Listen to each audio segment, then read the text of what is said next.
All right. Welcome to another Total War Warhammer live stream. And we're going to be playing Immortal Empires tonight with some Dwarfs. THOREK Ironbrow. I don't play THOREK as often as I do some of the other Dwarfs. I guess because I don't really like his starting position that much, like being down in the south. But yeah, I don't know. We were talking a little bit about it yesterday, and I kind of got into the idea of having like a dwarven empire in the south. Usually, when I play THOREK, I'm all about just migrating north as fast as possible and trying to confederate the kind of proper dwarf factions like Thorgrim. But yeah, I think this time I'm not going to avoid confederation, but I'm going to like maybe concentrate a bit more on trying to consolidate a bit more of a mountain empire in the south. I don't know. That could be a bit of fun. Anyway, so THOREK. That's THOREK's starting army. THOREK gets bonuses to quarrel units, reload time reduction plus 15% for quarrel units, and grudge throwers, which are both useful. But yeah, the quarrelers, that's like a nice increase in damage per second for the quarrelers. I'm not sure how the reload time reduction nerf affects that, whether that makes it kind of better or worse, but it's good either way, still good either way. Yeah, so we're gonna play THOREK. Endgame, I'm not really, I don't know, I feel like the endgames just aren't really that much fun. They don't really excite me that much. I'm just gonna turn on like greenskin endgame for quite late. I'll make it like like turn 80 to 90. No, I'll put on 200%. I don't really expect to be playing that long, but you know, if the campaign is fun and we're still playing it after 80 turns, then you know we can have a little bit of extra excitement with some greenskins, so that should be cool. Legendary very hard difficulty. You hate dwarves but you also like them? Yeah, I really like the dwarves. Like they're one of the sort of like slower factions, I guess, but they've just got so much charm, you know. Dowie are just the coolest. I really enjoy them. Really enjoy their kind of theme. But yeah, so I wanted to talk about you know, who the end game, I guess first of all, who are the end game, not end game, sorry, early game like threats to THOREK. Like, you know, who do you need to take out quickly? Who do you need to be worried about? That kind of stuff. Like, I feel like that's what, you know, if you're a new player starting the game, starting a new campaign, that's kind of what, you know, you want to have explained to you. Who are the like regional powers in your area that you need to be aware of? Who should you try to should rush out and go after them first, and that kind of stuff. Can we see an old world mod stream in the future? Yeah, I'm thinking about playing Vlad old world, Vlad von Carstein in the old world, but I kind of feel guilty because I feel like I just always play Vlad every time I play vampires, but you know, it's because he's the best. But yeah, so we're basically down here. If you look up at the mini map up here, you can see we're right down sort of in the middle of the Southlands on the right hand side, quite a bit south of the old world. The Empire's up here. There's the Reich, whatever. So yeah, but we've got this kind of mountain empire here. Closest major enemy faction is Manfred, but he's normally, I don't know, he normally doesn't do much in my campaigns, but I mean, there is a new system now since I think 4.0 where factions, all the major factions roll a random sort of faction potential strength at the start of the campaign. So, you know, potentially if Manfred rolls like, you know, 1000% for his faction potential, he could be a major threat in this campaign. But yeah, I don't know how much he normally is. We've also got the Lizard Men just south of us here, Krokgar. They usually, I don't know, in my last campaign they were reasonably strong. I don't know, maybe it might be an option to be friendly with them. Yeah, we've only got -10 aversion, so you know, have your beard and get going. Indeed. Dwarfs are short, that is true.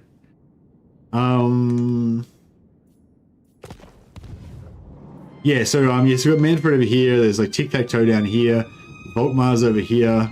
Up a bit further up is Korn. We've got Quick Headtaker up here as well. Oh yeah, so the other thing about THOREK is that he's collecting these artifacts, and they're really powerful.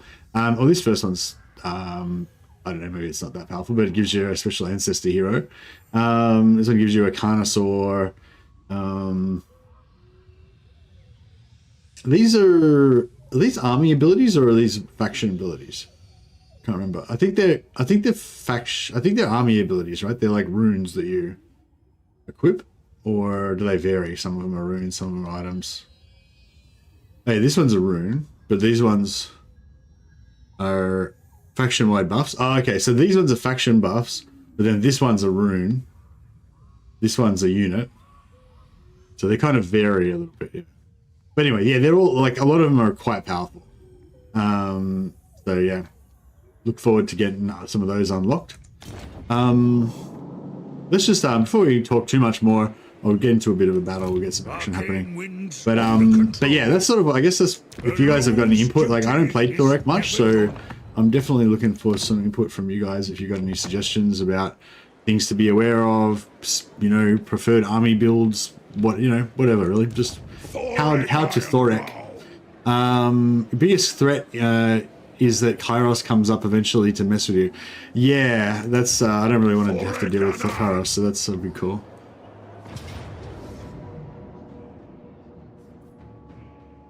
So we've got Rune of Stoicism, gives bonus to any large. Who's got that on them? These guys. Do they get... Oh no, they don't get anti-large on their missile. There's not really much point in giving them that. Might as well put the anti-large on the hammerers or the iron breakers. It's really nice having some iron breakers are like my favorite dwarf unit. I love iron breakers. And the explosives you can add to artillery, so and it helps reduce enemy leadership. Pretty cool. Hey Andrew Jones, how you going, buddy? You love THOREK? Yeah, I think I like THOREK as well. I like THOREK, I just didn't really like his start position, but I don't know, for some reason I just thought of it as like I feel like he's out of the way, he's kind of far away, kind of like how Grombrindle is. Like I feel like Grombrindle's just in some far off place that's irrelevant, you know, and I feel that kind of really ruins Grombrindle for me, the way that he's in his own Negaroth now. But and I kind of felt the same way about THOREK, but I was just thinking about it today and I was just thinking, oh no, he's just, you know, THOREK's just got his own little mountain empire that he started off down in the south there. He's like, he's independent, he's grumpy, he's a grumpy runesmith. And I don't know, for some reason, I don't know what it was about it, just that little thought process just made me somehow think that he was cool and want to play him. So here we are. I'm not sure if we want to try and pull them back. I mean, if we sit back here, that's kind of a nice spot.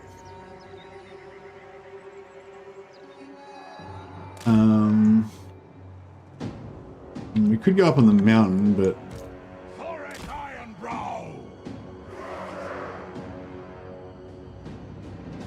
I think we'll go. Actually, I think we'll go there. This a bit closer. So we'll activate them by shooting them with the artillery, and then that'll make them pull towards us. We can probably come back a little bit further. Well.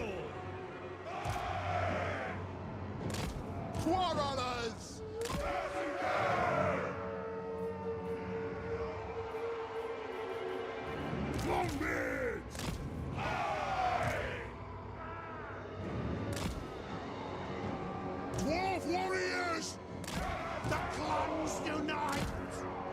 They have wronged us. Ready to serve. All right. Oh my good. All right.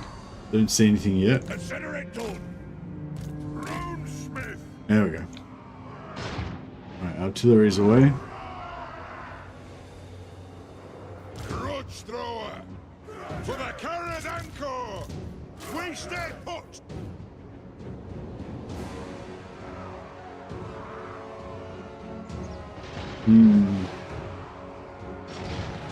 Yeah, Longbeard's a great weapon, sorry. Same shit. Just less good.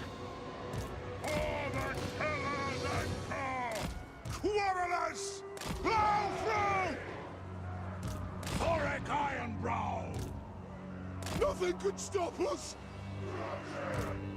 Move now. We can try to For the High King! take out some of these. Pick your targets well! Step to it!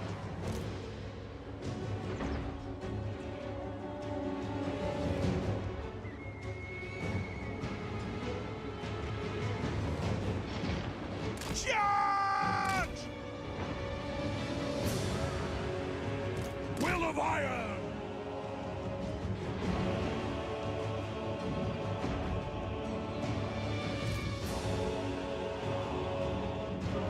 Right far, right fast!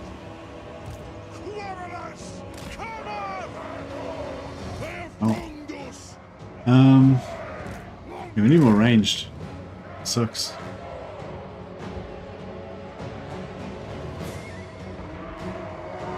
Age, wealth, and skill! Move! Dwarf warriors! It is a reckoning! What? Oath and steel! Let's start shooting! The rooms glow! Aye! Quarrelers! Kazoo! Go! Alright, we should win here, we should win there. These guys got anti-large, plus we buffed their melee attack. I'm trying to get them onto the big one, plus we're trying to shoot this spider as well. I feel like this Orc Lord's gonna kick the crap out of both Thorek and these guys.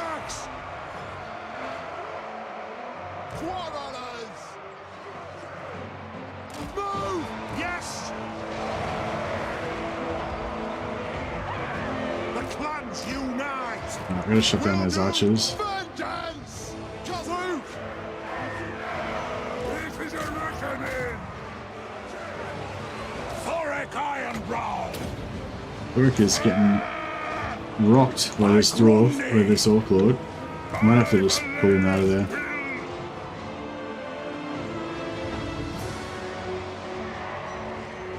Down missiles! It is a reckoning!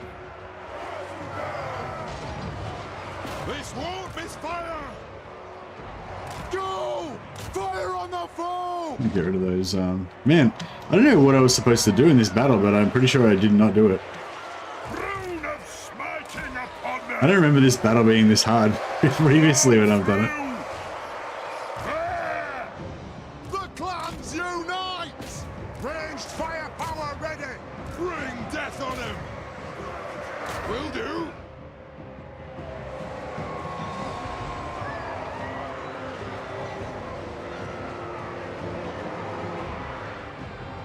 For the High King! Moving out! Iron breakers! Kazukan Kaziki! Quarrelers! Let the vengeance begin! THOREK Ironbrow! Range far, range fast! Kill orcs! Kill orcs! Anat! Ramadi! For the ancestor! I don't seem to take out these spiders, no matter what I do. Ready! Move off! Quarrelers! Break you bastards. That should do it. Come on, now. Swamp those dwarven legs! Attack the orcs! Take them down! Strike the runes! THOREK Ironbrow! Quarrelers! Yeah! War of vengeance! Used to be a choke point. Okay. THOREK Ironbrow! For the High King! Moving out! Aye!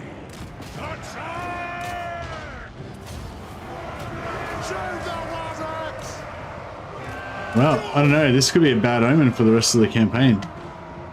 For the ancestors. We got a bit punished there.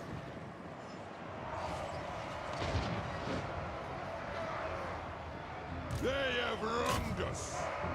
Dwarf warriors, move! Restart. I don't know if I could do. I don't know if I could do much better. I feel like. I mean, what would you guys have done?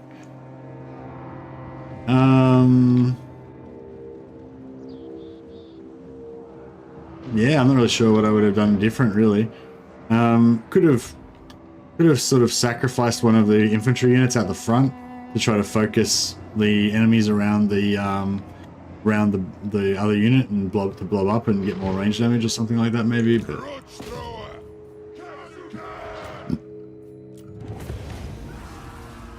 no, I think we're just gonna have to continue on. We're gonna have to just accept that campaign's cursed now. I picked the wrong crisis. I picked the Dwarfs crisis by accident. Alright, did I really pick the Dwarf crisis? Sounds like something I would do.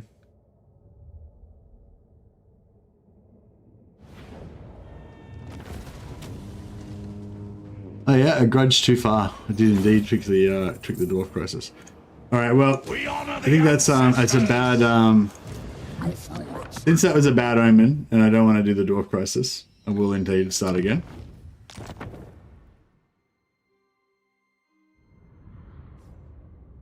It doesn't really matter because, like I said, I just don't really care for any of the endgame crises. They're all just boring, really. They don't really, yeah. And it's not just that they're boring. It's that they don't like. I don't know. Like the whole cool thing about the whole cool thing about Total War is that the whole cool thing about Total War is that the sort of story kind of develops, you know, procedurally. Like it's not like a set thing. But with the end games, it's like it doesn't matter what kind of story develops in your campaign. You could be friends and allies with the dwarfs throughout your whole campaign and be like best friends, and then suddenly the end game crisis happens and all of the dwarfs that you've been allies with the entire campaign suddenly turn on you for no reason, you know. So it's just like, I don't know, it's not really, yeah, I don't know. I think they just were implemented badly, and they were just, yeah, I mean, like I don't expect like heaps of stuff for free or anything, but you know, I think it was just one of those things where they thought it'd be a nice thing to add, that it'd be pretty cheap and easy. But it was just, you know, it was, I mean, it sort of was, I don't know, it was a good effort, I guess. It just didn't really work. I like to kind of try to set a thematic endgame crisis and pick a faction that should hate who I am playing as. Yeah, that's what I do as well. If I am going to put on an endgame crisis, then I make sure that I'm already going to hate them, like throughout the whole campaign myself. That way I don't end up with those sort of like dissonant kind of storylines that I was describing before.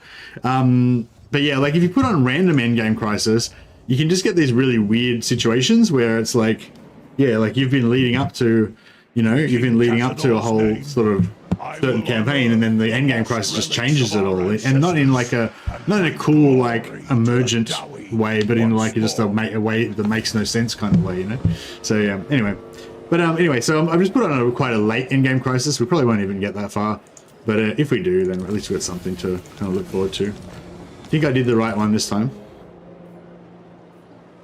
It's not thematic, sensible, or anything at all. Yeah, exactly. It's, yeah. Wolfspaw just did a €10 super chat. I think you should focus on items and loot.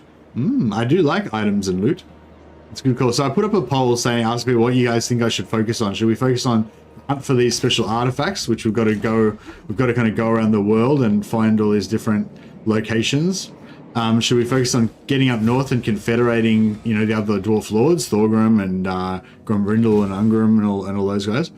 Should we just focus on building our own little southern empire down here and dealing with our local enemies and just becoming as strong as we can? Or should we first focus on defeating our closest major enemy, which would probably be Manfred? Although maybe Manfred's not really a threat. Maybe Kairos is the real enemy. So maybe we should be looking forward to, you know, whether we should take out Thorek. I mean, Kairos. Belial's will binds me to you.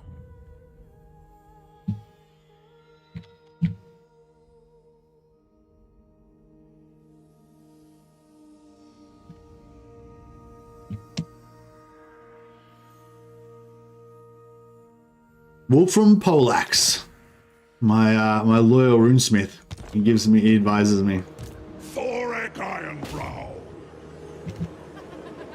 The rune's duties. All right, let's see if we can do this. Yeah, Scarbrand could be scary too. Let's see if we can do this starting battle a little bit better because if we, well, actually, we could just auto resolve it. That might just be the most sensible way to do it. I think actually that's why I just realized that's why I didn't realize this battle was so hard, because I always just auto resolve it when I'm testing, because I don't really play Thor much, but sometimes I'll like test campaigns and stuff, and yeah, I guess I usually do that. So we get so we took, like, last time we took heavy damage on our main two lords, but we didn't take too much damage on our infantry. This time around we took much more damage on our infantry. The manual battle that we fought probably would have actually been better because the lords replenish faster than the infantry do, but yeah, that's fine, that's okay. I'll stick with that one.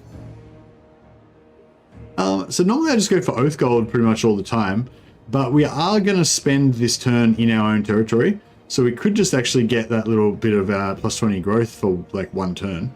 So that could be kind of cool. Well played, indeed. Skillful display there.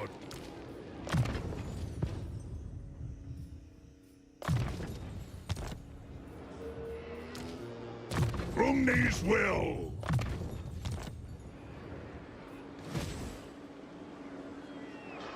If you want something done right, attack! So we can take this as well. What we got here? Oh, this one's even worse. Actually, this one doesn't seem as bad.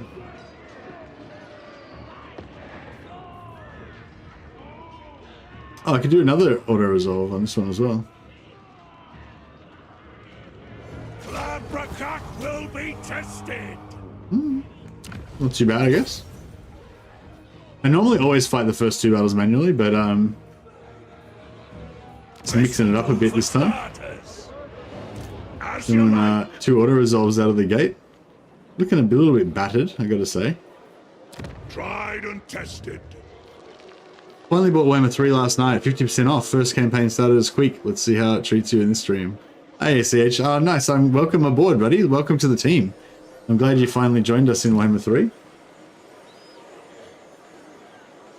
All right, we'll get some more recruits here. Get Gotri Redmane can join the team.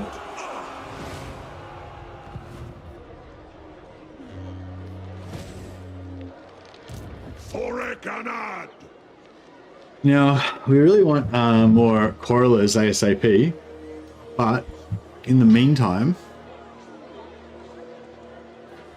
let's just grab some more warriors.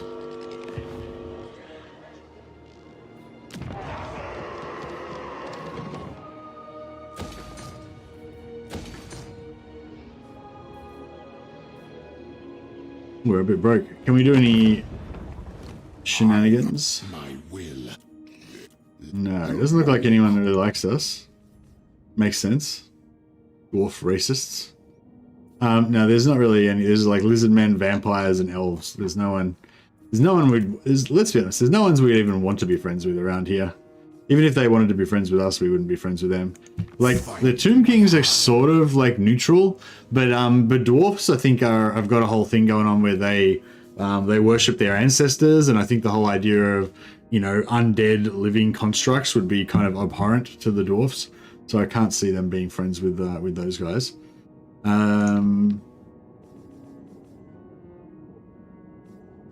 Nice one.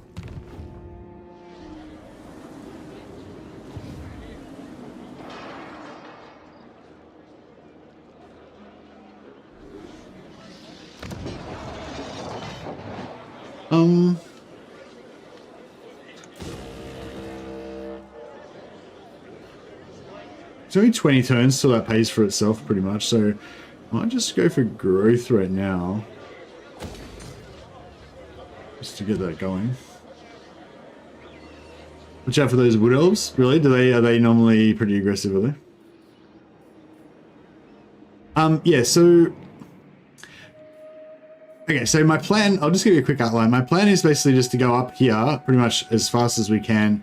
Take that, go here, take that, take that, take that. Basically go rush all the way up here and take up to here. That's kind of like my normal stratagem. But then from there, I normally kind of keep going north. And then I actually kind of usually build my base up here around THOREK 8 peaks. And I just sort of abandon our starting position. But I was sort of thinking this time I might not do that, and I might actually try to build up, build up around Carrickzorn as our kind of main area. So yeah, it's kind of what I'm thinking at the moment. You have been granted access to the halls of Athelloren. Those guys don't like us, eh?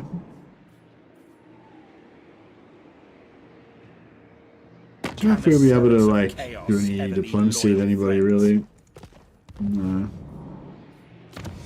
Alright, diplomacy-wise, we could try doing, Dwarven diplomats, Dwarven emissaries, plus 20 with everybody. That'll normally get to, that'll normally help us out a fair bit with diplomacy and avoiding unnecessary wars and stuff like that. Corralers are quite strong with THOREK, so another good idea is to maybe go into this line down here, get the extra missile strength for Corralers, extra ammunition for Corralers, extra reload speed for Corralers, which I guess stacks with the extra reload speed we've already got, and we should be able to make them pretty good.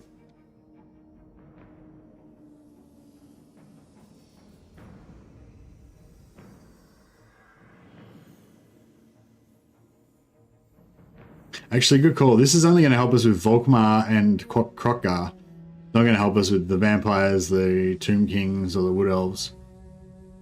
Maybe we'll just rely on classic Dwarven firepower. Always our best. Thorek's a bit of a traditionalist. So he, actually, maybe I'll just pop this down here and get that 75 XP per turn. Get these guys leveling up faster. Ronriki! Pickless is in the south, yeah. Pickless is down... Pickless is down here. So he's not too far away. Yeah, so I'm not sure... So I think we should still bum rush up to this point here, still, and take these two settlements there. Then I'm not sure, should we still go over here and take out these vampires? I think that's the vampires there, not the Tomb Kings, I'm not sure. And then we can maybe go down here, I don't know, like, we could... If we ally with Krokgar, we still get access to his artifact, don't we? It's like, you have to, like, either occupy or... It shall be reunited with the Dowie soon. Does it? How do you tell? How do you read about the? How do you read about the mechanic? I think, as I recall, I think if I ally with Krokgar, that'll work as well. I don't actually need to conquer it. So what I could do is kind of like go up here and then like maybe conquer my way back down here and then gift this stuff to Krokgar, so that we've got a like good ally to our back.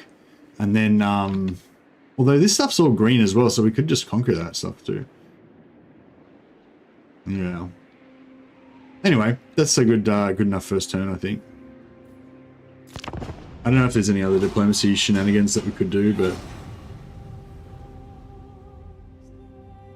You need a military ally? Ah, okay, nice.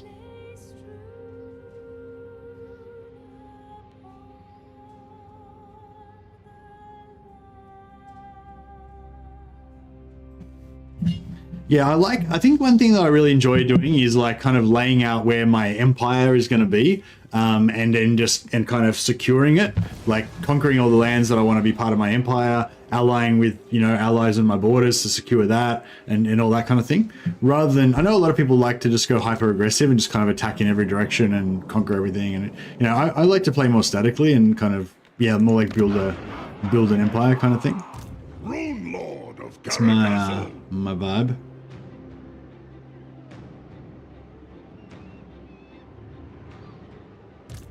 master of runecraft. Alright, we could put Gotri... Vengeance We could put Gotri to work on that one. by Grundy. Go! Songni! By the Forge, Father! To battle! So yeah, we've got 2 lords now, so we've got extra chance to get magic item drop chance. I think that there was oh, I probably should have auto-resolved this as well. I think there was a bug that was stopping the magic items from dropping properly before, but they said they fixed it. So I'm hoping that we're going to see a lot of magic items. I have been noticing, like in my last campaign with them playing the High Elves, I had heaps of lords everywhere, and I was getting heaps of magic items. So I think it, well, it's not very scientific, but yeah, I think it seemed to be working pretty well. Like the items seem to be dropping. So we'll try and get some items dropping in this one as well.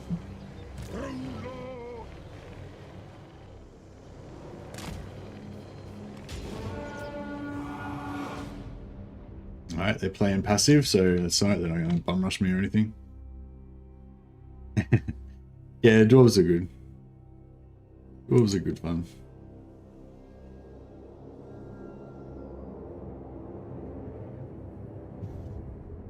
Seem to have a bit of a regular crew showing up on Twitch these days, so that's cool. I don't know if everyone on Twitch is just people that are dual boxing that are also watching on YouTube, or if they're actually new viewers, but yeah. Welcome if you're a new person that found us via Twitch.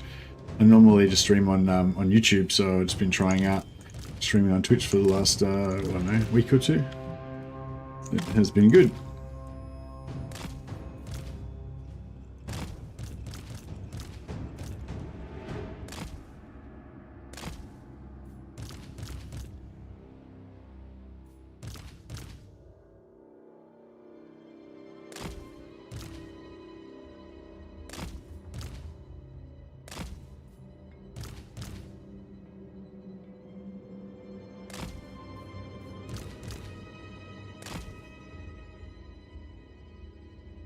Right.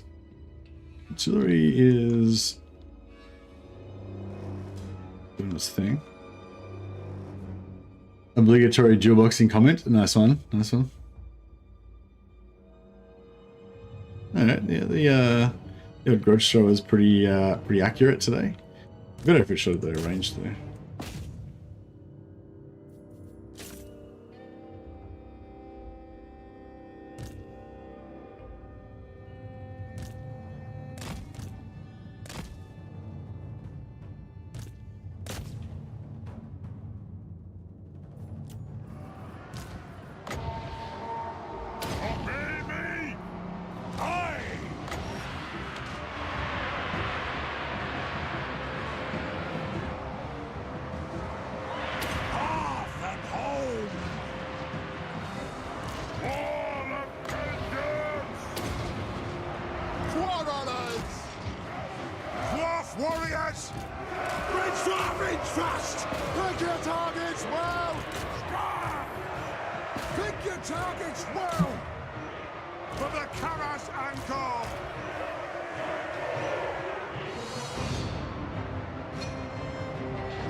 Uh-oh.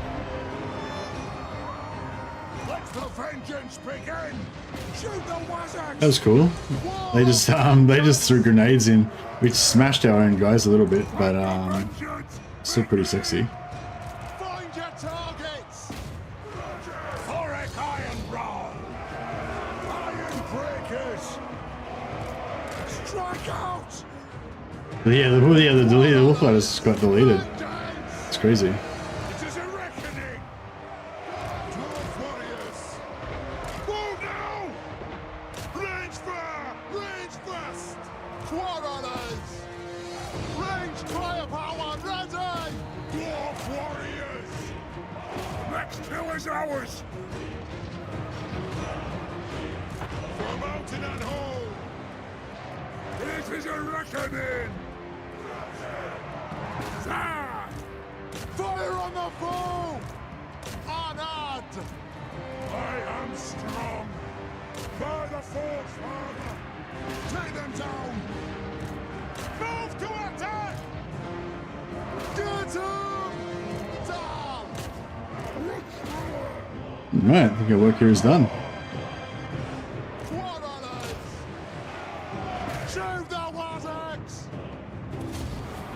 Yeah, the Ironbreakers are pretty cool.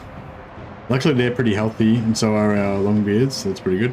The Warriors took a bit of a hit, but we're going to replace all of them pretty soon anyway, so it's not too much of a big deal. Warriors! Take them down! Taking aim! Stop!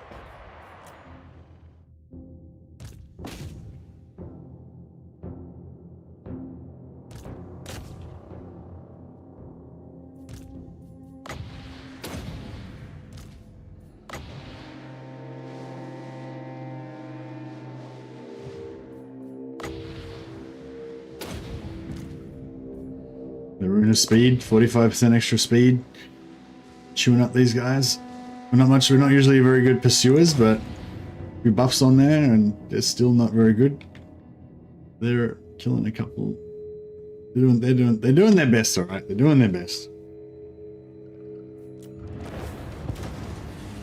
Yeah, he has good buffs for Corralers, so that's nice.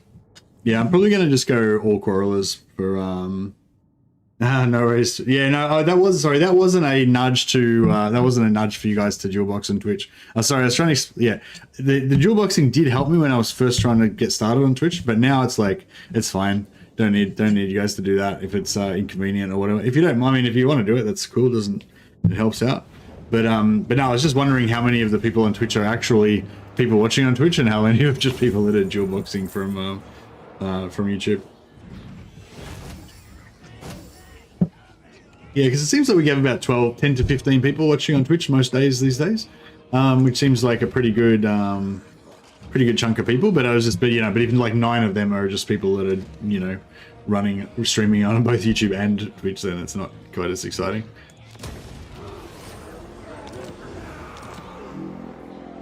Armed and ready. All right, let's Victory for the old ways. I was gonna put some in there to get a bit of extra replenishment, but I think we'll just onward. Yeah, I think I'll just force march up there. We still get a little bit of replenishment, so it's something. This guy can recruit for us. Yeah, we'll just keep going. Warriors for now.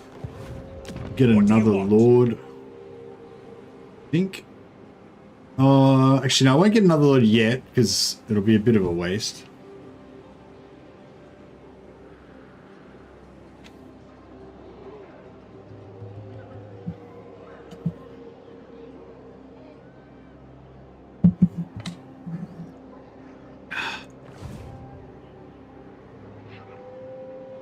Oh, thanks for the email, Supertramp. I saw it there. I didn't get to read it yet properly, but yeah. If you're trying to contact me, best thing to do is just DM me on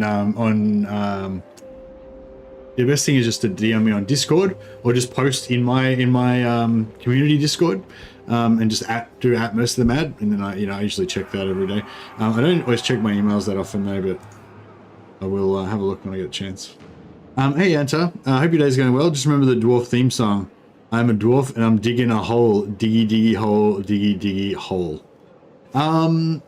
Is that from Winter Rose or whatever it is, the dwarf metal band? Anyway, thanks so much for the super chat. Anta, you're a legend. And I think Antarnoth is actually a pretty good name for a dwarf. I think the last time we made it a name for an elf, and it was pretty good for an elf as well, but I think it actually kind of works for a dwarf too. And Tarnoth. The Grumbler. The Digger.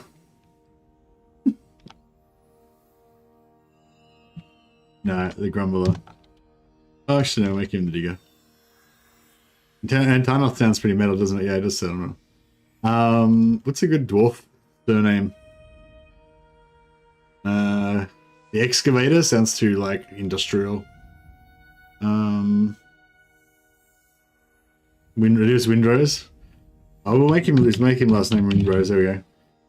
And Tarnoth Windrose. Done. Bugman's Chugger. One more grudge avenged. Alright. Yeah, I'll just get the rune going a bit more. And now we can get our growth happening. So yeah, so we've got our little, this is our little like 3-region home province here. It's not a bad home province. We've got gold there, so we've got decent income happening already. So that's pretty good. But in terms of security, it's like kind of weird because there's only like this entrance down here and this entrance up here, which is good. I mean, it's good for security, I guess. But it's sort of, I don't know, it's just awkward to like navigate. You can jump over some of these side parts. I'm not sure exactly which ones, but yeah, I think these vampires need to be taken out. And then maybe we can sell these regions to somebody else because they're orange. We don't really want orange regions. We'll keep, we'll probably keep these two. I guess we'll have to keep Marek as well. So I guess we'll keep these 3, and then that can be our kind of secure the north. And then we need to, yeah, we need to do something about this. Maybe take out these elves and maybe take out Kasabar. Maybe sell that stuff to our allies as well. The Iron Hammer, indeed. That's a pretty good dwarf name. But Belagar's already called it Belagar Iron Hammer, so that would be stealing his thunder.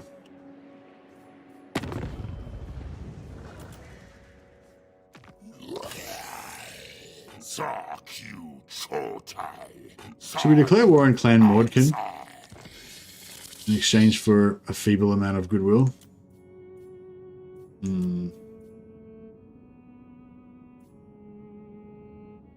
They like us doing a military actions against the green guys, so that's good.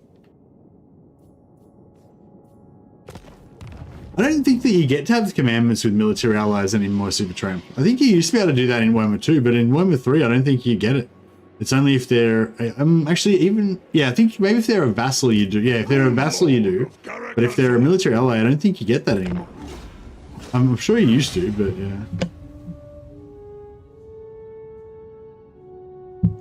Peace out there with the south, because we get busy with the Skaven in the north. With Queek.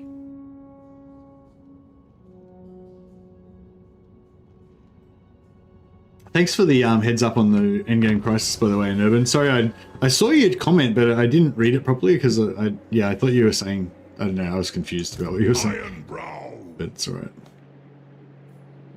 Lord of Clan Okay, so our barracks is finally finished, so we can recruit quarrelers now. So what I might do is go up to here and recruit quarrelers there, because we can, because from there next turn we can take either Granite Massive or Arik Orad. Iron Will. I just realized we should have put this on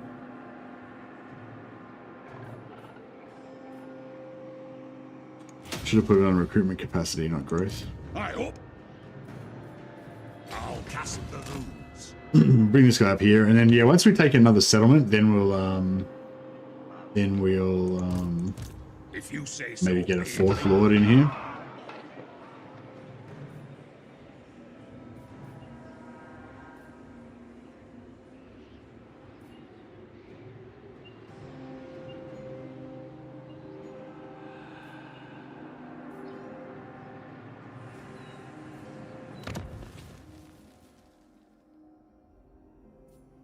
I wonder if we get some trade.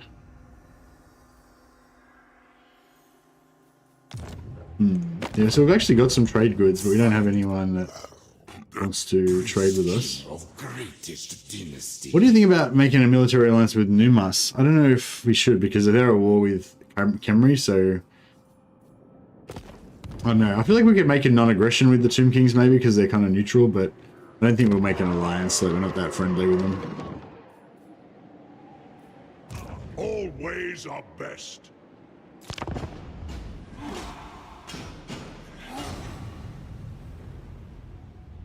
Yeah, if we kind of stop here and don't go any further north, then we shouldn't run into Queek for a while, right?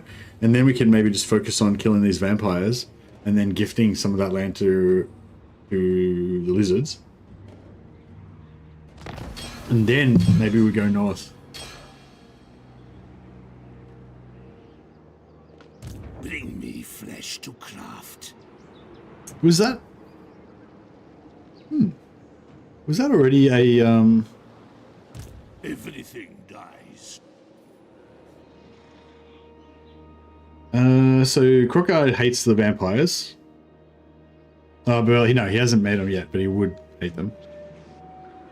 Yeah, no, I mean, we could have got a little bit of gold out of Numus before they died. That's why I was interested in them. Not because I thought they were going to be a powerful ally or anything, because they're just a minor faction. Most minor factions you can't really rely on to be good allies, because they all kind of get swallowed up by the major factions. The Confederation with Karak Azul will come fast. Yeah, we can deny the Confederation there, right? Or is it automatic? Domgrom. Alright, I was kind of thinking about going for Granite Massive first, maybe. Oh, I wasn't thinking. I was tossing up, but yeah, we'll go for Karak or Arud first. I refuse. Yeah, I've got 11. We've got 18 units. We've got 17. My anger burns bright.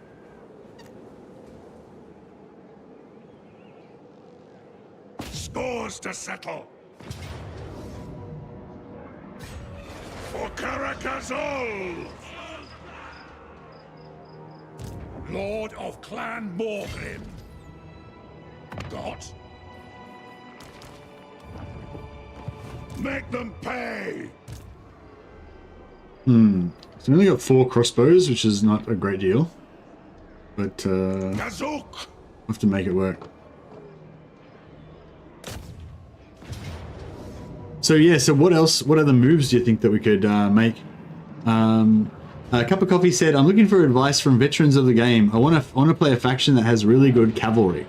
Well, if you want to play a cavalry focus campaign, I'd say Bretonnia is definitely the one. Like they're all about cavalry. You kind of almost have to try really hard to avoid using a lot of cavalry with the Bretonnia. But yeah, so I'd say Bretonnia. Lots of cavalry, lots of lords and heroes as well, if you like that sort of stuff. Yeah, Bretonnia is like, as soon as you say cavalry, it's like Bretonnia.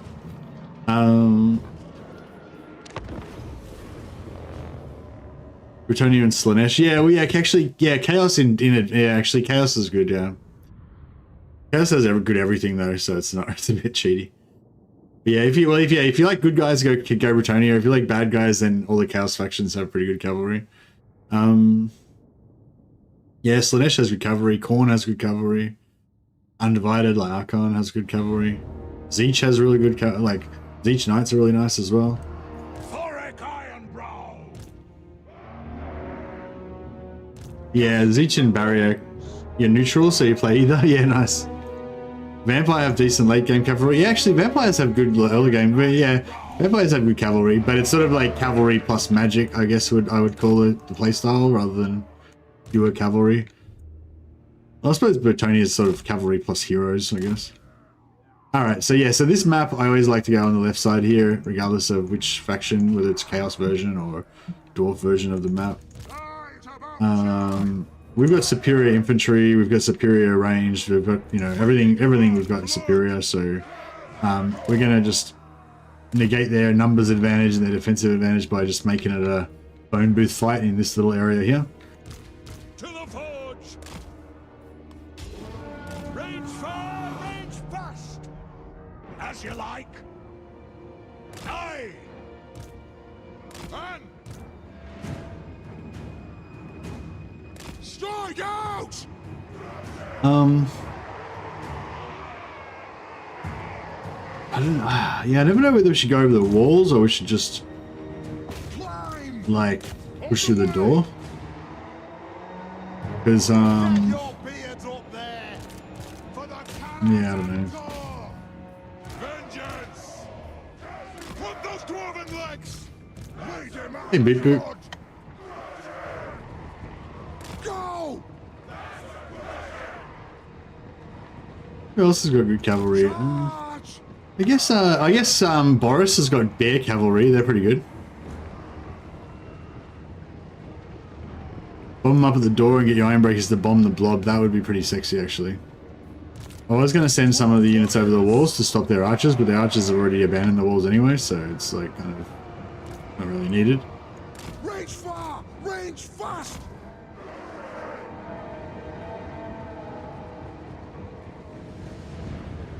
The other good thing about the blob is that we've got 3 different sets of guys that can drop buffs on them. So we can, yeah, just keep them like constantly boosted with armor and stuff. Yes, she makes the most out of flying spellcaster, but the cavalry doesn't synergize well with anything. Yeah. You can actually get a fire wizard with the dwarfs if you play the Skaven endgame, but Get moving! yeah, I don't know. I mean, it's sort of fun. Like if I was playing Belagar Hero Hammer style, maybe I would go for that, but For the ancestor gods! We stay put! Take him down! so yeah, so we're gonna just jam a huge blob of infantry through the door, and that should make them put at least 4 units against us. So we'll get a kind of a good blob to go up against. It's gonna take a while to get through the door.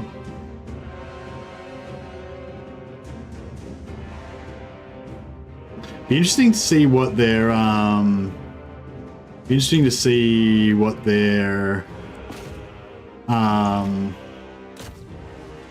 next round of siege changes are.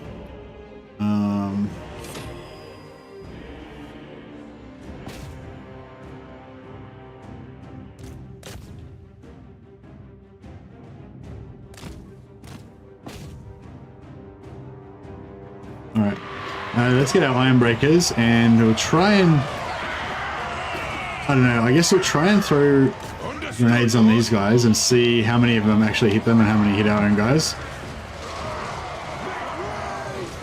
If they can even throw them. Oh, they might not be able to really throw them. Fire on the fort!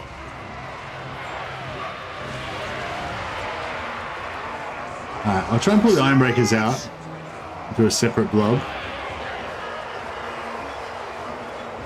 Now I haven't played oh yeah, let's get our buffs going. So we'll buff everyone's melee attack, and then we'll buff everybody's armor. Iron breakers getting out of there, and we'll put a bit of a bomb down there. Kill the off-splitters! This will misfire. We'll guard it. Catch them! Get down! Alright, should get some grenades going now.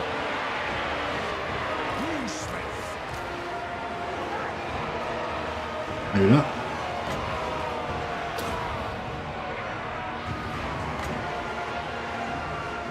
Oh, he's coming in. Coming in hot.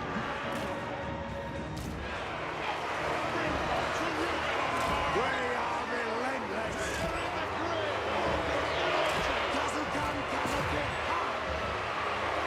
Nothing can stop us. Warriors, fire on the foe.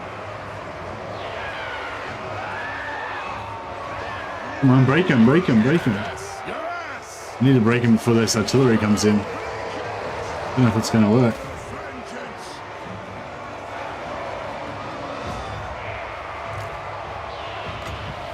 The anvil's might.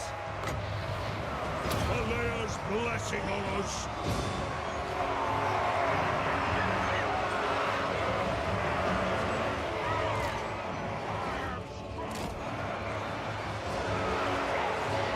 Iron breakers. Range fire! Range fast! Let's start shooting! We'll guard it! Plow through! On! Kazook! Move now! Move! Alright. Artillery is ready to go. This kill is ours! For the High King! Shoot the Wazzocks! Now, let's get some satchel charges going. Let's go, let's go. There we go. Did they throw them? Throw them. Throw them.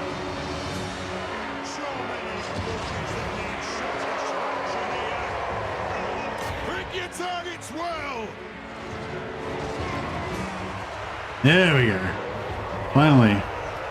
Some explosions. Omni's will.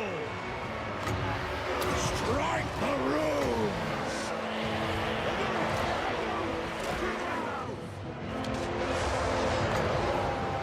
It'll get done. They have wronged us. THOREK Ironbrow, ancestor god. Move now! Kill orcs! Bring the orcs! Here's Omni. Playing some classic Thorek. Get them! Vengeance! By Grumney! Ready! Defiant and unbowed! Grumney! Get yourself an Omni when you can. I will indeed. What's your dwarf name, Sir Omni? We need a dwarf version of Sir Omni.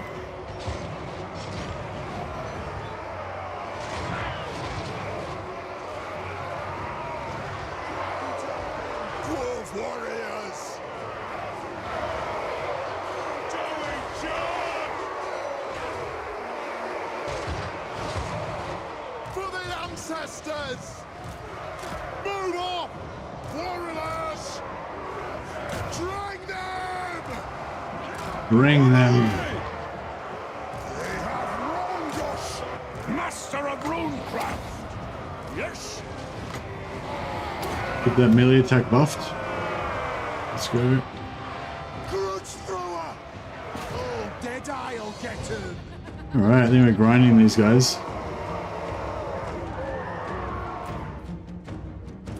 There we go. Armed and ready! Alright, that was pretty good. We dismantled them pretty effectively. Our superior dwarven warriors were be beaten.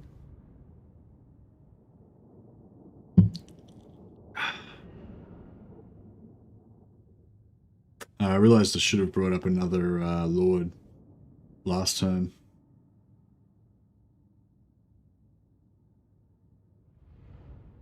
Might be able to force march back.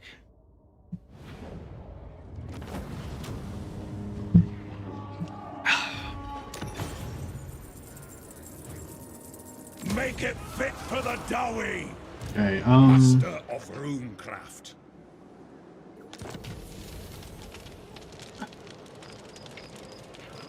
Casting the runes. crap. Yeah, we can't quite make it back.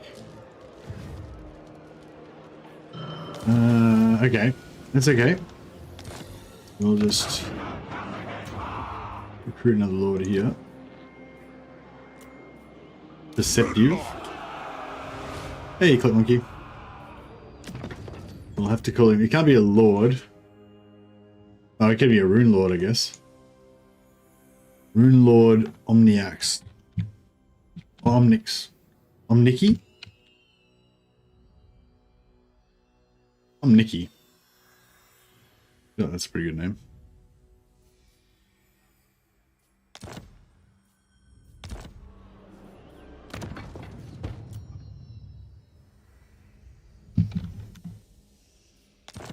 Rune Lord Omniki. Alright, cool. Vengeful And, Thane? You just say it with a deep voice, I think. Yeah. Rune Lord Omniki. Yeah, it sounds fine. Gotta say it with your dwarf voice. Such a fine gem. Raton's collar will soon be complete. Master of runecraft. Runricky. Yeah, I should really upgrade this. Gold mine at some point, because yeah, it's not going to pay for itself for 20 turns. But the more turns that I let pass without building it, the less value I'm going to get out of it. So yeah, I want some more.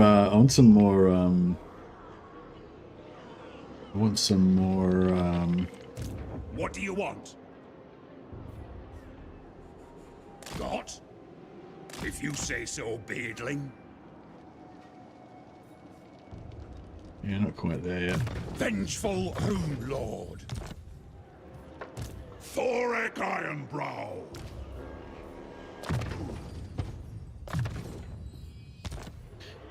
Yeah, so those other three quarrelers aren't going to get here for a while, but at least when they do get there, we'll have more quarrelers. I don't think I want to recruit any more infantry, so I think we'll get rid of that. Did the dwarf just call me beardling? Yeah, I think so. Yeah, I'm looking forward to seeing what CA's got in store for them too, Toby. Hopefully, yeah, hopefully some interesting new twists on the dwarf. I really hope they get an extra hero. That would be cool.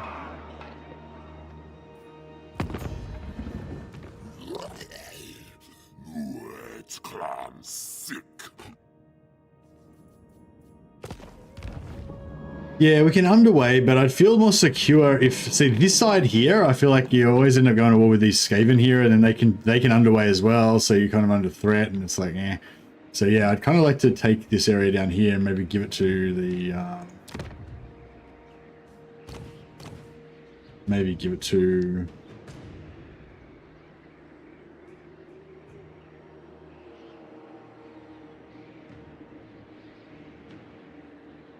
Yeah, you feel like a cheater. Ah, yeah, I know. I hate that, Geraldo. That's like, wait, when you like once you got that feeling that the campaign's tainted, it just kind of ruins it. Yeah, that's kind of like I often feel like save scumming, but then if I do save scum, then I often feel like then the campaign's just tainted, and it's like I have to start again, or just not really start again, just play something else, I guess. Abandon it. All right, I think we're good. Should I get... Yeah, I don't think I can afford any more warriors at this point. Just wait it up. So yeah, so I'm thinking now we go after these vampires behind us, because if we can just avoid going all with Khorne for a while, and clear out this back area out here, then at least we'll have one side that we don't need to worry about. I think that'd be good.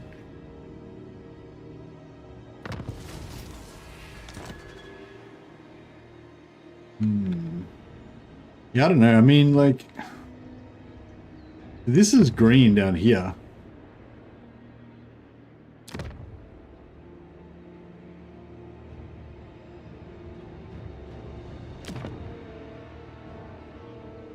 It looks like Krokar's going to take that over. Hey, Flush. Hang on, buddy. Tried and tested. On our way!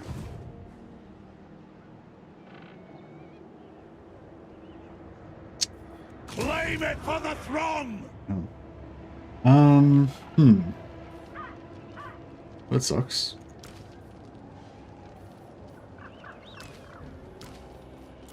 Unbending. All ways are best.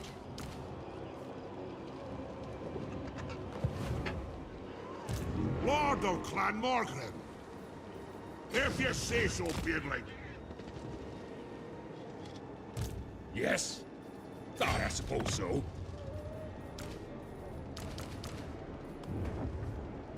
I might have to put Rune Lord on Mickey back to bed for a while. Fortunately. Aye. Rune Lord of Garagazol. Annoying, because I put this... Yeah, we need more money now. Everything dies. Modded with Paranoid? Oh, okay, nice. You haven't played that before. Let me know what you think about it. Yeah, we're having a bit of a cash problem at the moment.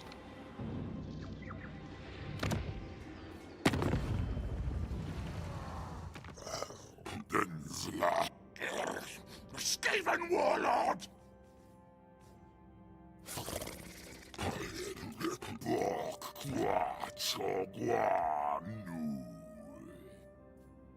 Go to war with these guys. Let's get a couple of bits of gold. Me as well as those guys. I don't know who those guys are. We'll go to war with them as well. King of kings, know that you are not worthy. I agree. Yeah, Tomb Kings are famously broke. You And, need me? I hunt. not very good at famous cheapskates.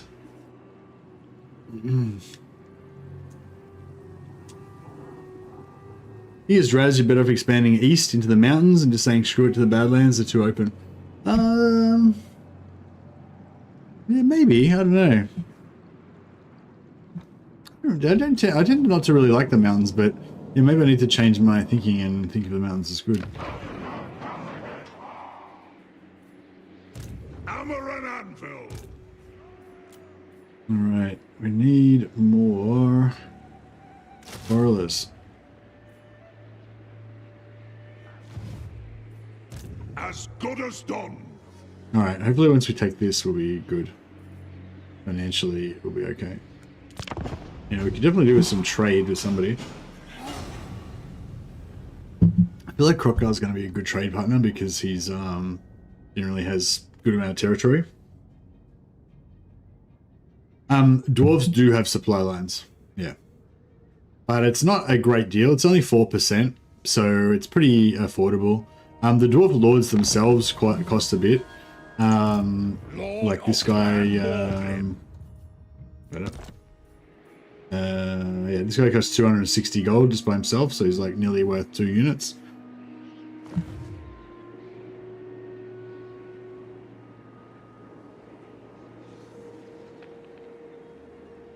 In my opinion, top priority is to head west and take Volkmar's starting region for the trade resource allows you to start crafting healing items. But is Volkmar have pottery? I don't know. I feel like I said, I feel like taking out this region here will allow us to have kind of like our, you know, our back safe, which I think would be good. Also, we get the Hero's Pendant here, which is one of our little quest items, which is cool. You only have to take it once, don't you? Once we've taken it once, then we're good. Something done right. Alright, I'm going to sell this water to these guys and join them in their war against the Bamps. With you. My consent. Squeeze out another few gold. Hey DX Glad, fairly new to the game. What would you say is a good ratio of melee to ranged? I'm having difficulty with besieging as Cathay, my first campaign. Oh hey man, oh well, welcome to the game, man. Warhammer 3 is an awesome game. I hope you enjoy it. With Cathay, I mean, well, if you're doing a siege, you kind of want heaps of archers, but if you're not doing a siege, then you want more infantry, you know. So it's like, yeah, it kind of depends, but I don't know. I guess I usually go about half-half, but I lean more towards range. So yeah, maybe like six frontline infantry and like 10 archers, you know, and maybe an artillery piece, cavalry and 1 cavalry and a couple of heroes, something like that. Probably my standard kind of army. Excuse me. If you play as Cathay as well, if you send a caravan to Drakenhof, you get a sword that gives you regeneration. If you put that on your leader, your dragon lord, then they can pretty much take out whole armies by themselves with the regeneration, and their spells leveled up a little bit and stuff like that. So your armies kind of become just accompaniments for your like invincible lords after a bit. Attack!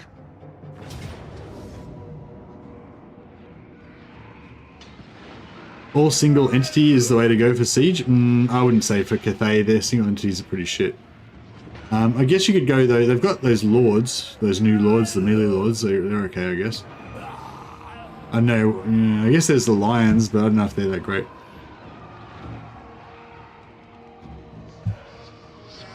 No worries, Dix. Yeah, use Meow as the main tag for the backline. Yeah, that sounds good. If you put Meow on foot as well, like not in dragon form, she's actually usually quite tough and can like tank, and then you can drop spells on top of her because the spells won't do anything to her, like AoE spells. But I think you gotta level her up before she gets her good magic spells. Alright. Get some undead.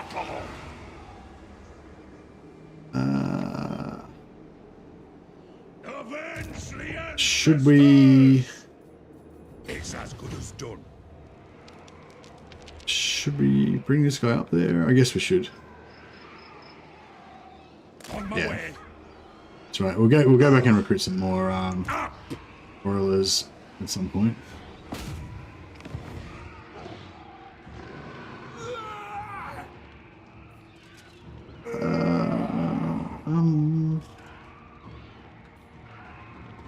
Could fight it manually. I think we're gonna probably do pretty well now that we've got a good amount of Quarrelers.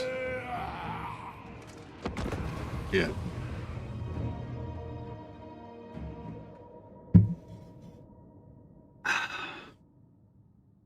Every time I take that region, Queek always decides he wants to eat dwarf meat right away. This region that I'm taking right now, Marak, I was planning on going right up to like his border basically, but I was planning on trying to trade that stuff away to Krokgar if I can. I was hoping to try and trade it away to Krokgar so that Krokgar's got the north and Krokgar's got the south and I'm in the middle, so that he kind of protects me from north and south. But I'm hopefully. Got my beard maxing. How you going, Eugenidor?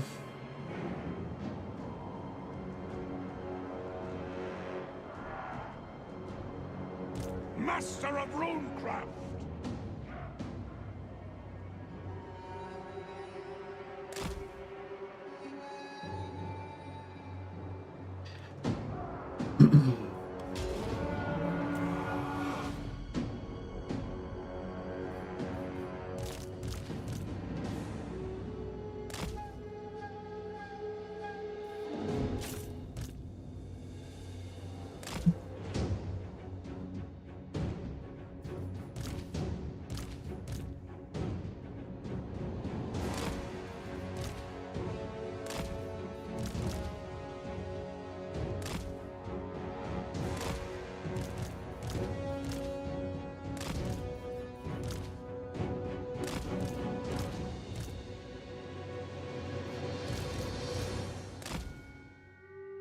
Alright.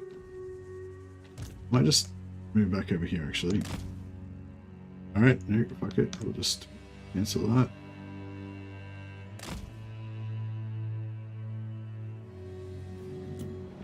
Thought they were going to give us a bit more time, but no. They're not going to give us any more time. Kazakan Kazakita! Go! For the Karasangar! Charge! Ordnance ready! Quarrelers! Plow through! Yes! Put those dwarven legs! Plow through! Off we go! To the forge! That'll do! Runriki! Good hit. You have like 30% of the health. Moving out! Where'd those dogs go? Wasn't there some dogs? I had no idea what those dogs were. Was there not dogs? I thought I saw dogs. Did they? Oh, maybe they came in and got killed already, or I don't know. Blow through! Good slower! Oh, then I'll get 'em! He's doing some nice damage with the Blood! Quarrelers! Killers! Killers! Come on! Nothing can stop us! nice damage with the satchel charges there. I like that. Reach fast! Vengeance! Charge! Romney's well! Age, wealth, and skill! Oath and steel! Fight!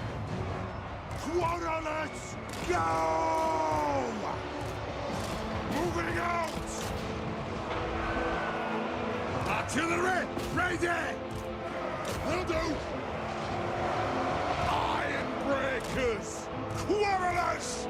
Very well!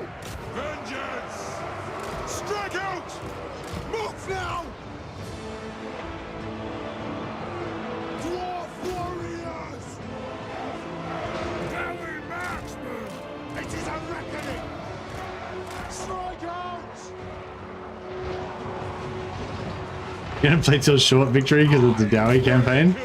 Love it. That's a grudging. Dwarf warriors! Quarrelers! Move now! We demand blood! Take him down! Quarrelers!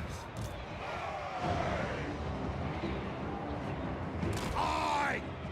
Killers! Yes! Nothing can stop us! Casualty! Casualty! Grudge thrower! Get him!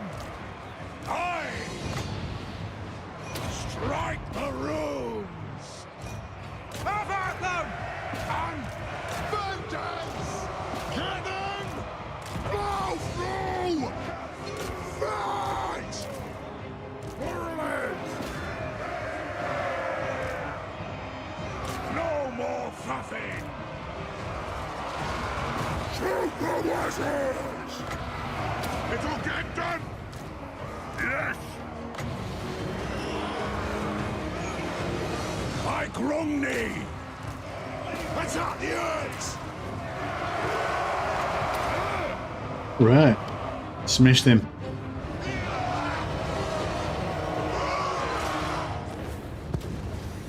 Bad.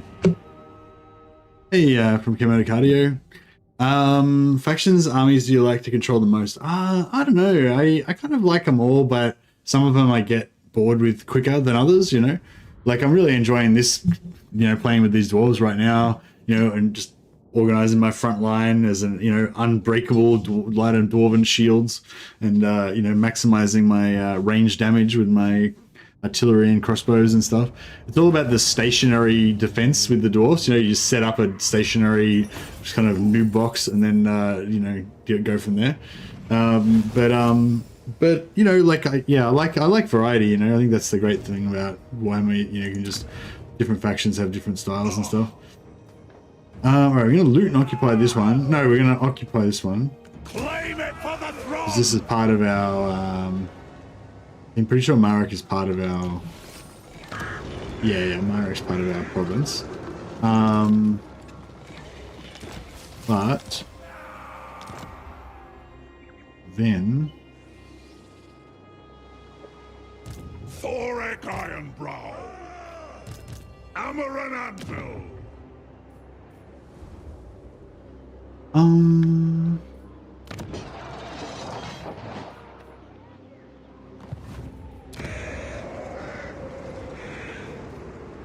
Need money, bro.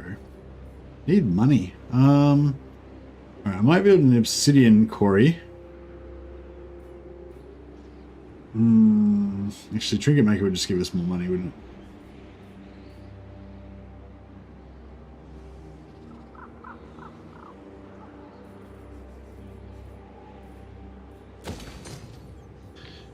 Yeah, we're struggling a little bit. We're a bit broke.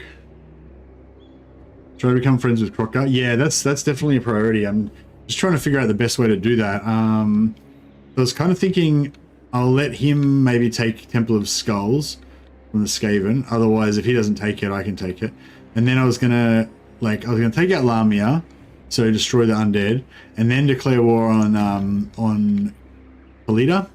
And then I was kind of thinking, I don't know, it probably won't work, but I was going to try to trade him for Tekua, but I don't think it's going to work. But yeah, I could maybe like get Temple of Skulls.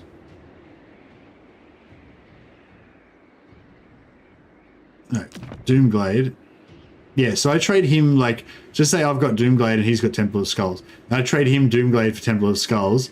Then I trade him, like, Labaris for Cursed Jungle. And then I trade him Lamia for Teokuta, whatever. But I don't know if that'll actually work, but yeah. Did you get the Lizardman Diplo research? No.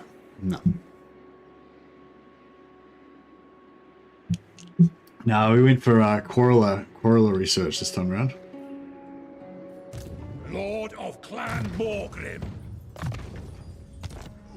Yeah, I think we're probably going to be a few turns before we can afford another lord again. Might even get rid of this extra. I might even get rid of Antarnorth for a while. Then once we get enough money going, we'll get Antarnorth and Omniki back again. Hey, Noct. Yeah, not much research so far. Give him some beer, yeah. That's a good call. We could recruit. We could drop some beer and get Godric and Felix, which will also give us heaps of oath gold if we melt down their weapons.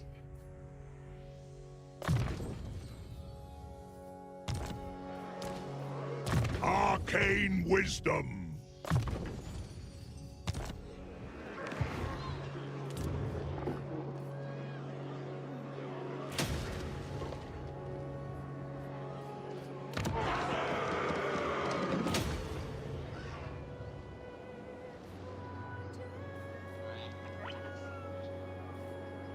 Tried and tested. Armed and ready. Dum Grong. All right.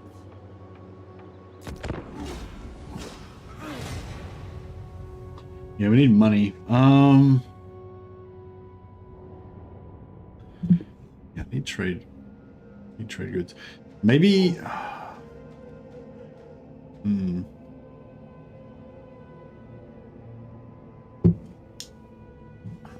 Maybe we should just take Lamia, and then the extra free 2,000 gold is pretty sweet. Occupy a razor, sack 2 different settlements. We get 5,000 gold. Oh man, that was much needed. Yeah, 2,000 gold was a godsend, and then that extra 5,000 gold they're offering us if we sack a couple of settlements is, frankly, a godsend. Well, this looks pretty serious. No honest work without sweat. Vengeance awaits. Vengeful Rune Lord, casting the runes.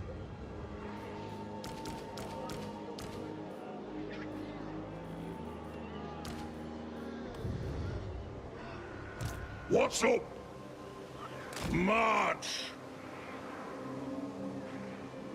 Yes. I'm off. I'll get on it.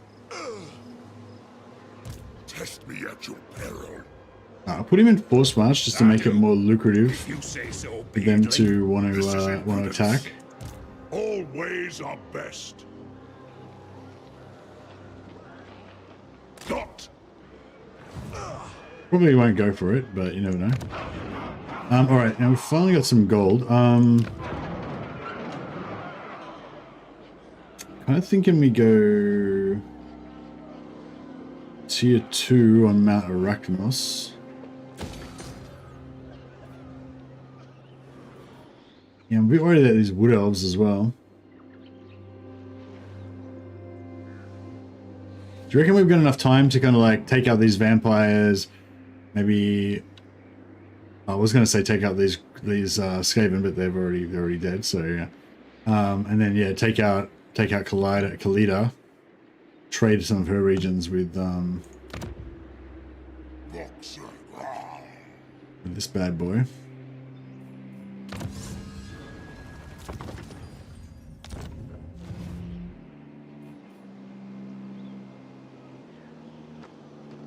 So we go. If these guys would attack us and get ambushed, that would be really good, but I don't know if we are going to be that lucky.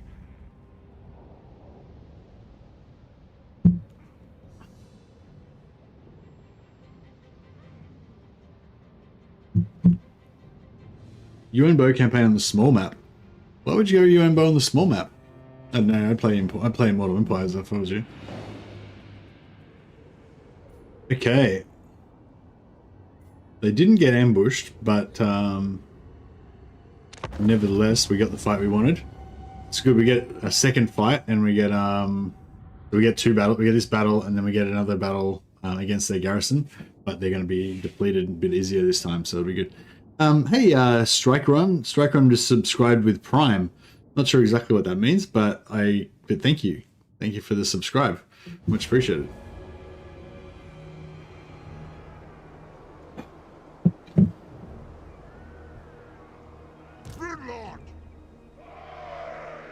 Wow, check out the map. Like this weird shadow around the outside of this big crater in the middle. Crater map. Pretty cool. Alright. So over here. They've got reinforcements as well. So normally when the AI's got reinforcements, they wait until their reinforcements come on. I don't even know where the AI is exactly, but I guess they're hiding behind the lip there maybe. But yeah, it's kind of cool when they've got reinforcements, you kind of know that you're going to have time. Even though they're attacking me, so they should be aggressive. But because they've got reinforcements, they'll wait. And yeah, since we've got a ranged heavy army, it's yeah, it's really nice to have, you know, time to actually set up. Yeah, having a ranged army and getting ambushed, or having a ranged army and getting like bum rushed by a cavalry faction before you're ready, like when you're with your army coming on as reinforcements, so yeah, it really sucks. You always want to have time to get organized. Range far, range fast. Move up. Yes. Plow through. Move now. By Valea's will. Right.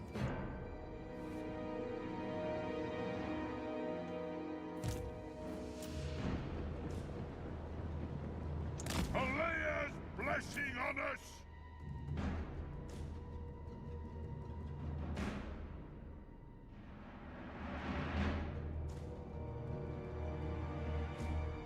I'm aggravating them with a little bit of ranged fire.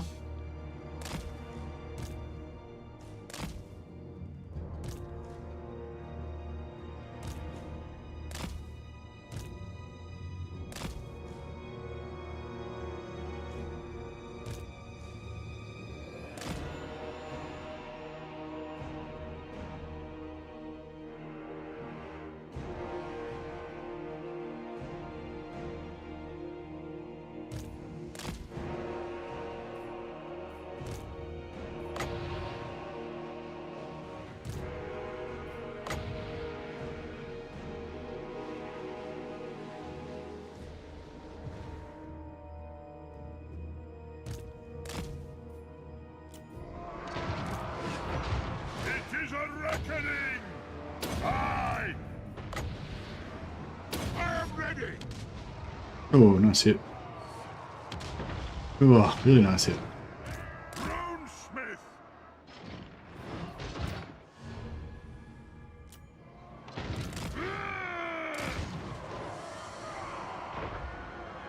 Shield bearers home. Strike out.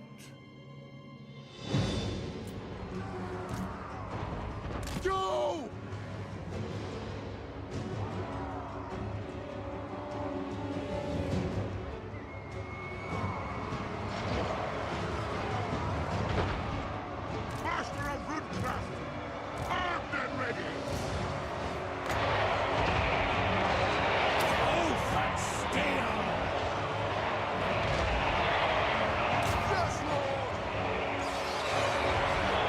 THOREK Ironbrow! That'll do! Quarrelers! Old Deadeye will get 'em! For our ancestors! Ready The vampires to nearly down. strike! Runes of spell-breaking! Quarrelers! Attack! Pretty good. For the ancestor gods! Quarrelers! I like to shoot side sort of a crossways in my range so that you get a better angle. Longbeards! Nothing can stop us! Quarrelers! If I can. Move now! Barracks ready! Done. For the ancestor gods! Come on! Alright, nice. Amazon Prime gives you one free sub per month on Twitch. Love the streams, thanks for the content. Thanks, Let's Strike Run. Thank you, man. I'm honored that you've used your one free sub on me. Much appreciated.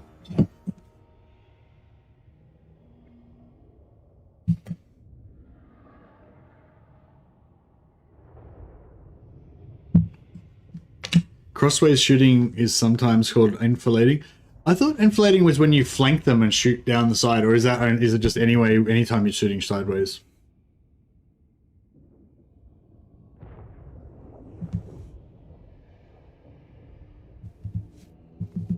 Yeah, I don't know. I just imagined it was when you flank them, but yeah, maybe it's not necessarily.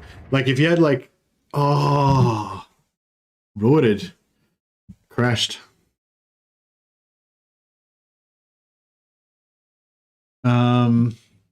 Yeah, I wonder if that's any sideways shooting. Oh, okay, cool. So if you had like 4 units of riflemen versus 4 units of their riflemen or whatever, and their guys are all shooting into their, 4 versus 4 lined up facing each other, and therefore we're just shooting forwards into yours, but you ordered all yours to shoot at the guy next to them or whatever, so they're all shooting crossways, then they'd be enfilading. Is that a new sword? No, this is the old sword, just so it's on a different angle. But yeah, this one's the newer one. It's not really a sword though, it's just a practice. It's got the end's been cut off, and then we put like steel weights in the end. So you got the same kind of balance, but it's shorter, so it doesn't put holes through the roof.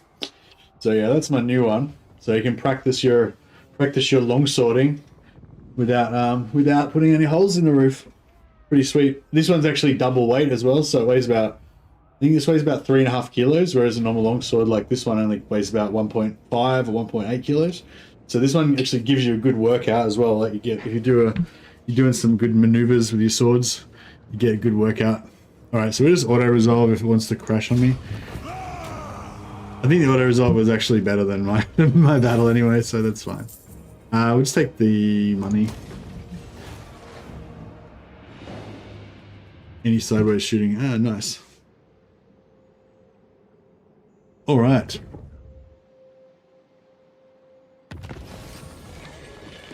Dita Barrackmore. I always read that as like Drew Barrymore. What? THOREK Ironbrow. Maybe we should start going for some scouting, get some extra magic item drop chance. If you want something done right. Wall mount it? Nah, this is not a wall mounting one. This is just a tool. This is just a training tool. It's mainly to give you a bit of an arm workout. I don't really like using overweight swords for like form, because I feel like the weight, I don't know, like a heavier sword has different, like, I don't know, like it's just got different properties, like it doesn't play the same as a normal sword. If you do like a double weight sword, it doesn't play the same as a normal sword. Like, yeah, swords are cool. There's so many, like, I mean, I'm not an expert, but yeah, there's so many things about the way they, I don't know, like the way they move through the air, the leverage of when two swords hit each other at different angles. There's like the bounce, like they bounce off each other as well. And there's all this different shit going on. Whereas, yeah, if you got like a double weight sword, it's not the same, none of that stuff works the same. Also, like with your arms and everything, your arms are really heavy. Like your arms weigh like 20 kilos, right? But your sword only weighs like 1.5. But if you lift your arms up and you cut down, it's basically like you just do like an axe chop with like 20 kilos of force just smashing down on something, because your arms are attached to the sword. So yeah, like I don't know, it's kind of cool. Whereas but it's heaps more controlled because the weight is all in your arms instead of in the sword. Whereas if you actually use an actual axe, it's got like 5 kilos or whatever, or probably not, like 2 kilos or whatever on the end of a sword, on the end of an axe. The weight's all in the end, so it's totally different. This one's got it kind of good because it's balanced like a sword, but it's just double weight. Glorious bayonet charge. That's what it's all about. You want to be shooting down a file? It means that shots would be long or short will hit something else. Yeah, exactly, yeah. I like asking Mercy about swords because then he demonstrates them. You baited me. Oh yeah, it's pretty easy to bait me. If this crashes again, I'm going to be annoyed. I should have just auto-resolved it, but... I do like the old firing squad when you've got like a heavy ranged army and they've got like a pissy little army, and you just set up your firing squad and let them walk into it. It's even better when you're playing as Chaos Dwarfs with gunline. Dual wielding is faster. Yeah, I don't know if I dig dual wielding. I feel like, yeah, I don't know. I've never really tried proper dual wielding, but I've done sword and buckler and I've done like, yeah, I've done sword and buckler and I've done sword and dagger, but it's not really like dual wielding. It's like you've got one main primary weapon, which is your rapier or your whatever backsword or whatever, and then you've got a buckler or a rapier, which is like your kind of defensive. Yeah, it's like you've got a sword and a shield kind of thing. Even if you're using a dagger, the dagger is kind of, I don't know, I kind of feel like it's like I don't know, I never really learned how to use sword and dagger, but I have tried it once. But I've done sword and buckler a few times. That's pretty cool. Sword and buckler is dual wielding, I guess, because you like punch with the buckler and you knock stuff around and you pin their arm and you do all kinds of brawly kind of shit with the buckler in close. It's pretty cool. Yeah, bucklers kind of look a bit noncy, but they're actually pretty tough. Pretty, like, yeah, pretty brawly from what I could gather. I don't know, when people demonstrate it, it's all, it looks all fancy and shit, but then when you fight, like, it's not so fancy. Have you ever tried fencing? Not Olympic fencing. I've done fencing with longsword though. Yeah, I used to do HEMA.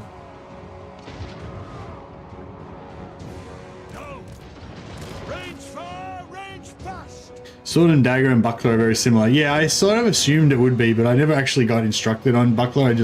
Sometimes we'd have like free days where you could just bring in whatever weapons you wanted and fuck around with them.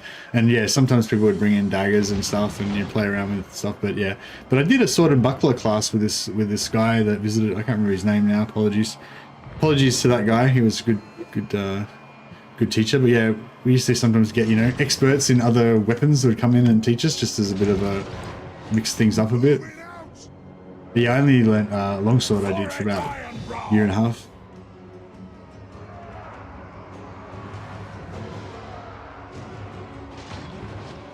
Lads, you need a spear. Yeah, well, that's what I was going to say. I've gone longsword. I've used the longsword versus a guy with two swords, and I feel like the longsword was better, much better, because the longsword's longer. Like he was using two back swords or something, like, or two side swords, so they were just like, you know, they were shorter basically.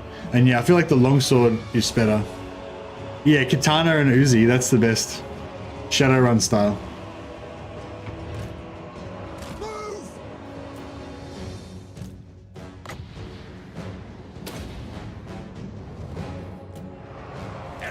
Wealth and skill. Casting the runes. Oath and steel. By the Lear's will. Quarrelers. Strike out. Come on. Done wrong. Wrong is well.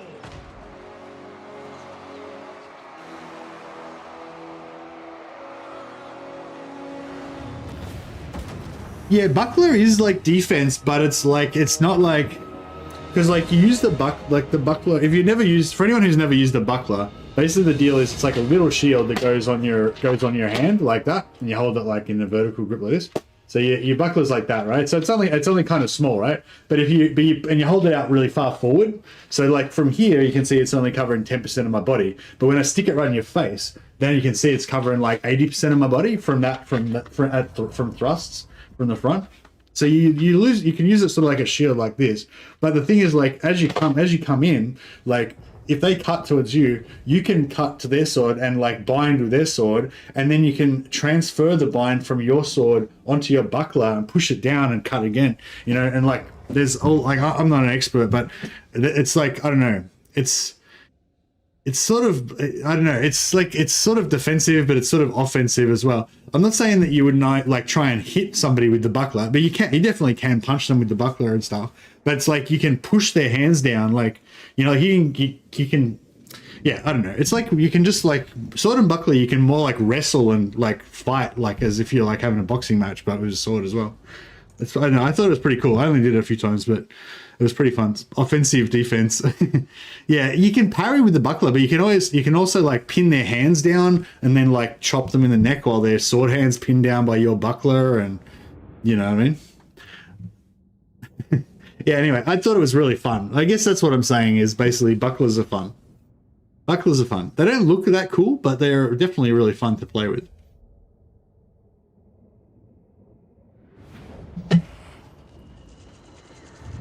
Yeah, I need to get back into some sword fighting. Sword fighting is fun. I want gold, not prisoners! Trained fencing when you were younger, 2 years or something. Yeah, one of my instructors, I had 2 instructors. One was like more of a historical martial arts guy into like longsword and German, ancient, you know, old medieval German fencing and stuff like that. And the other one was a former like Olympic style fencer with, you know, with a foil and all that sort of shit. So he was like super athletic and really fast and agile and great at like lunging and all that kind of shit. And the other instructor was more on the theoretical side, but he was also quite good. He's also really big and strong. So yeah, the 2 of them were kind of really interesting because they were so different from each other, but they were both like really good. Well, I mean, I assume they are both still really good. I just haven't seen them for a while. Shout out to James and Ken if you're out there somewhere. You brought much joy into my life. I'd love to, yeah, I'd love to get back into some longsword at some point. All right, let's finish these guys off. String 'em! Vengeful Rune Lord. What? Olds repaid! I don't know what Mayor is, sorry, McFinnock. Good.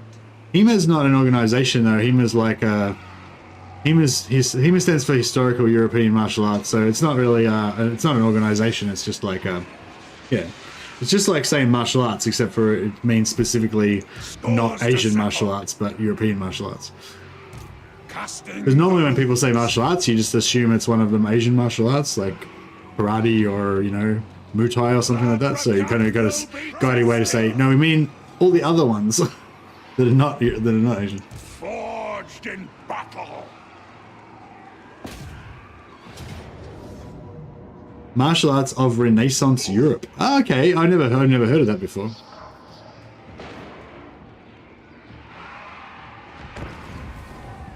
So yeah, maybe that's not as not as commonly used as HEMA. I don't know.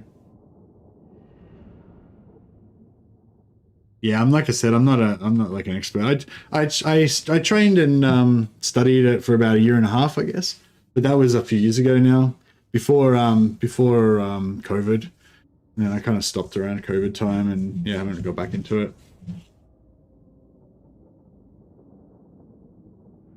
Can I have a question that's not related to the stream but to the game? Is it related to swords? Yeah, man, you can ask whatever you want, of course. If I don't know the answer or I don't like the question or whatever, I'll let you know. But you can certainly ask. Good thing about this, a good thing about the stream format is that if I don't know the answer, there's probably somebody else in the stream that does know the answer. So between us, we can probably help you out. For the ancestors!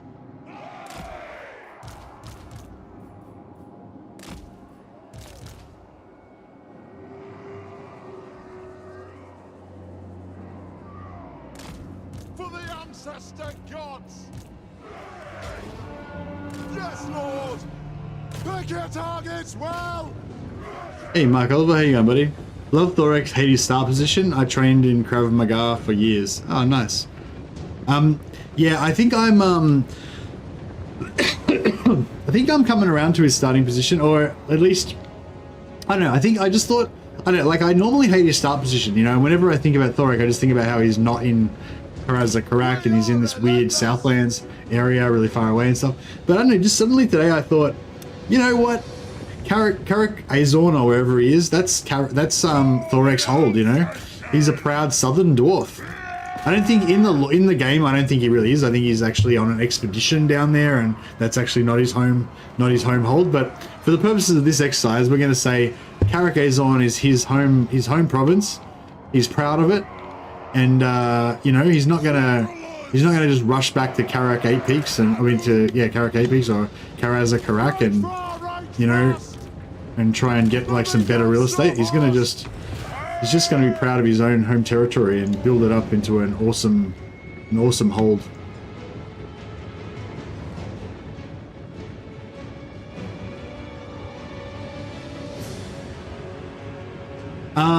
If you build a barracks, then the rebels that will spawn will usually be stronger. The reason they're raiding usually is because they don't think that they're strong enough to attack your settlement.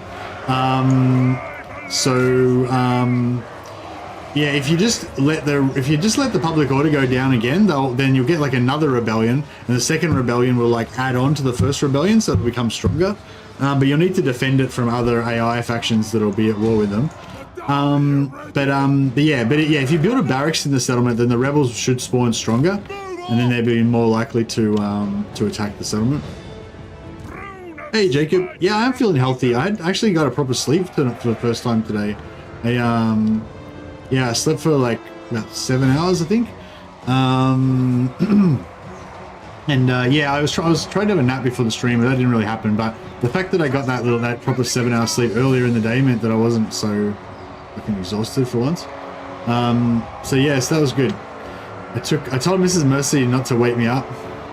Yesterday I was like, I don't know, I slept for like an hour and a half or something, and then something woke me up, and then I slept for another 2 hours, and then I woke up because she was like drying her hair fucking outside the bedroom door, and then I don't know, then I couldn't get back to sleep, so I got about 3.5 hours sleep or something yesterday.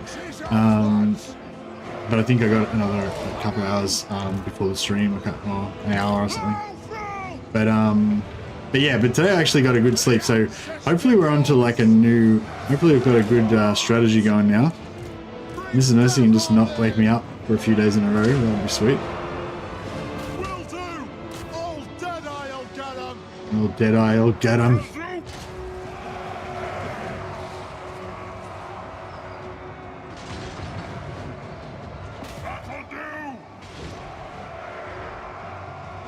In my campaign, Vlad is the NPC Lord. Max level, quest completed, and his army is 3 tiers and higher, and I think I can kill him with one army. I don't know if Vlad was What? What was it? What? There's no question marks in there anywhere. What was the question? Something, was it, you wanted to know something about Vlad?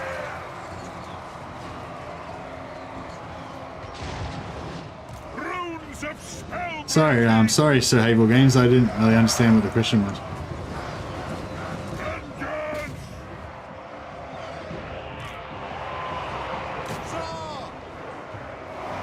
THOREK Ironbrow, the anvil's might. Agreed. Aye, Runesmith. Aye, vengeance. Doors belong in the mountains, so Thorek being surrounded by jungle and desert always feels wrong to me. Yeah, well, I like the mountains that I'm actually in though. So I'm thinking like I'm going to try and keep those. Whereas normally I just sort of migrate. Hey, LG Gaming, how you going, buddy? Fucking haven't seen you for a while. Just coming in strong with the 5 gifted Mercy of the Band memberships. Thank you, buddy. That's awesome. Very generous. I will put you on the roll of glory, lest your name be forgotten. Oh yeah, and Tio, thanks for your super chat again. I forgot to get rid of that from last time. Oh no, Tio is a new member, that's right. Thanks, Tio. And yeah, welcome to our new members, Jackson Petit, Shreve Larone, Swordy, Epic, Eric Armstrong, and Wesley. Some of you guys, I think, are returning members, perhaps.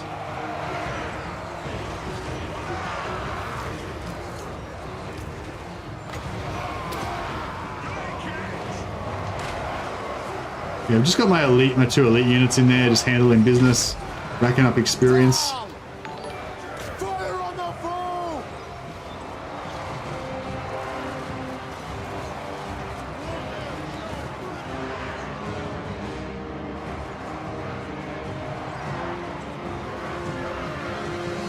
The runes glow! It is an order!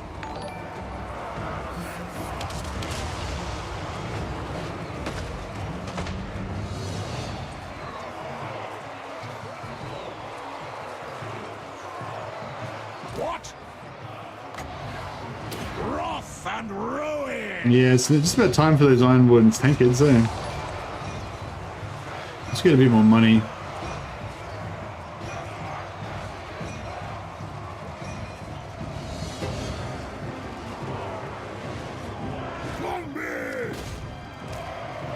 THOREK Ironbrow! Quarrelers! Stop! Let's see if we're gonna beat this guy up. Longbeard!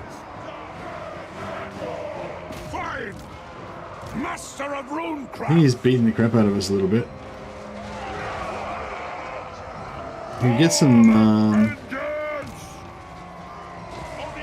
yeah, we're gonna speed in there, it'd be good. That should sort him out.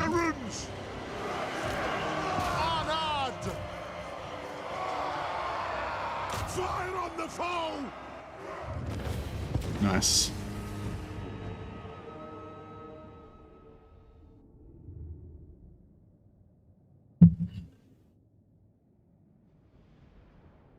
Yeah, happy I hope everyone had a happy Christmas and looking forward to the New Year's. Tonight, yeah, today it's New Year's Eve now here.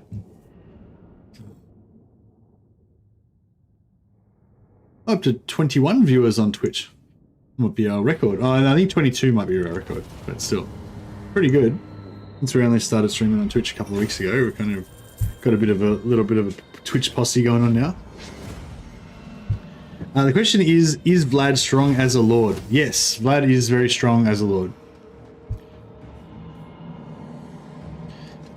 Yeah, he's quite tough in melee. He's very hard to kill, especially once he gets his items. He's basically like invincible. He also gets Wind of Death, which is a pretty powerful spell for clearing out chaff. So he's got good magic. Yeah, pretty much unkillable. Plus, as a faction leader, he's really good. He can get a couple of vampire heroes plus Isabella really early. When he's got Isabella in his army, they both get buffs to their stats, and also they get more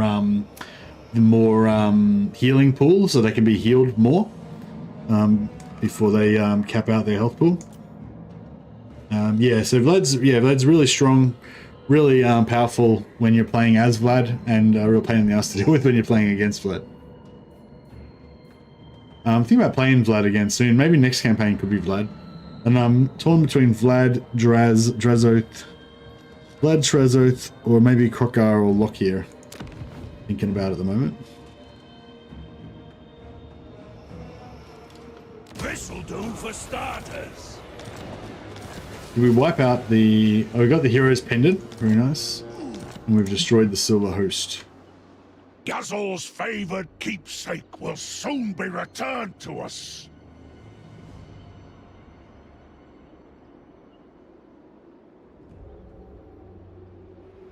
Hey Axel, how you going, buddy? THOREK Ironbrow.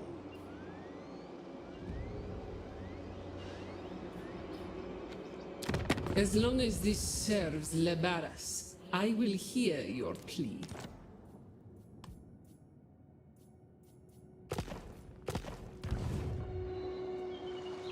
Yeah, Thorek's pretty good.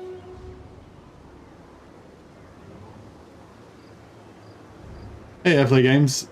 Yeah, I don't know. Sometimes I make videos about cheesiness and they don't do very well, so it's like hard to, yeah, it's not just about finding the cheese, but you also have to kind of like figure out a way to make an entertaining video out of it, and yeah. By Grundy. I think the ones that do the best for me are kind of like, you know, like early start strategies, you know, like something cool that you can do within the first like 5 turns or so, to get a good start off to a campaign. And that's the kind of, yeah, so I like making videos like that. They tend to do the best on my channel, and but that's a very specific format, you know. So like I was thinking, there's a few things I was thinking about making videos about, but they don't really fit into that format of something you can do in the first like 5 turns of the game. So yeah, that's like, yeah, it's kind of a bit, I might have like typecast myself, or might have pigeonholed myself a bit.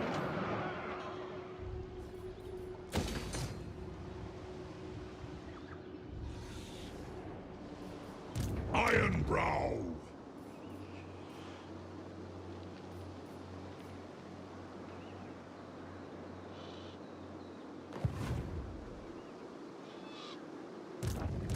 Vengeful Rune Lord. My anger burns bright.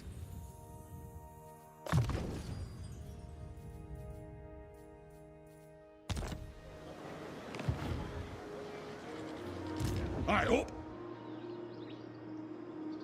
Um, On my way. Libaras shall rise again. maybe we can take out High Queen Kaleda. What? Maybe.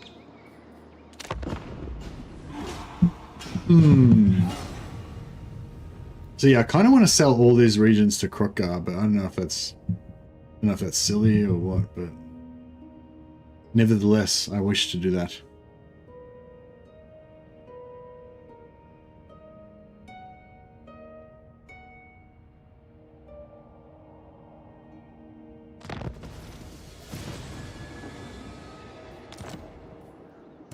Rune Lord. Rune Lord. Lord of Clan Morgrim. Setting off.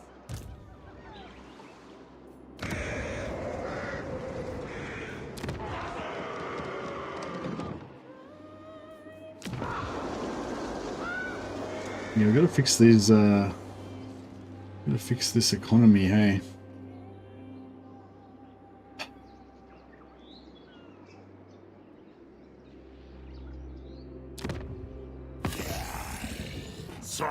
Oh, he's still at war with those fuckers. I thought he wiped them out.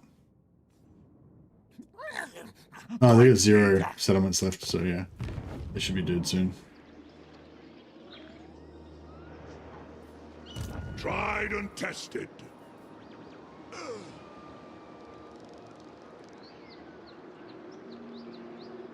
Go! Quietly does it. Master of runecraft. Ready? I suppose. The goddess wills it. Getting out of here. I'll cast the rune. Alright, might do the same thing again. Do the old Armed and ready. ambush trick again. As long as this serves Libaras, Alright, I will I'm hear. declaring war. Bold move. Hopefully it works. If she attacks me now, then this might all work out. If she doesn't attack me, or she raises another army here and just attacks into my backline here, it's going to be all bad because I don't have enough money to fight on 2 fronts. But we'll see how we go.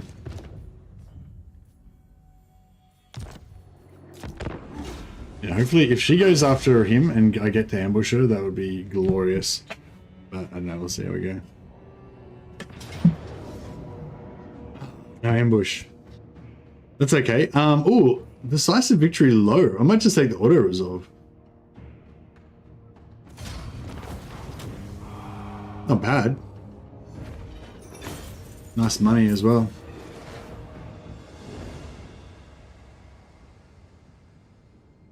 So you still think one big sword has more power when you're in the mud, so you lose your center of gravity very easily and die?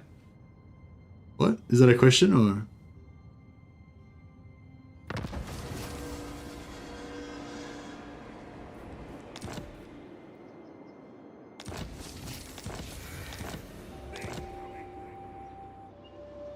Otters me forge. All right. Got a bit of replenishment back If in you there, want so that was something good. done right, Probably not going to get any replenishment out of this. for glories past. This desert attrition. Hmm.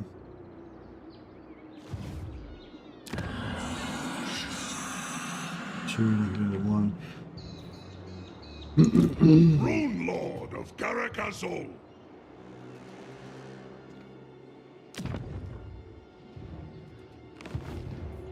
I'm listening. Hammer and anvil. What do we got here? Cooldown.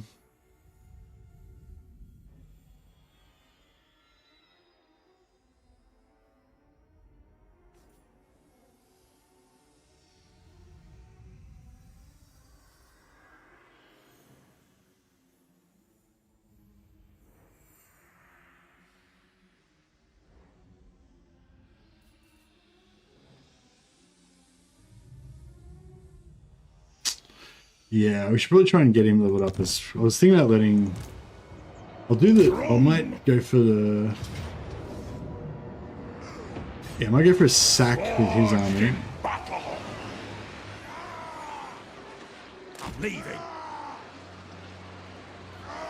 Casting the runes.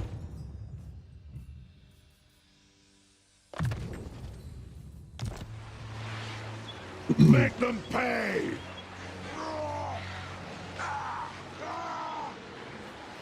Avenge the ancestors. Maybe we'll occupy it. Alright, well,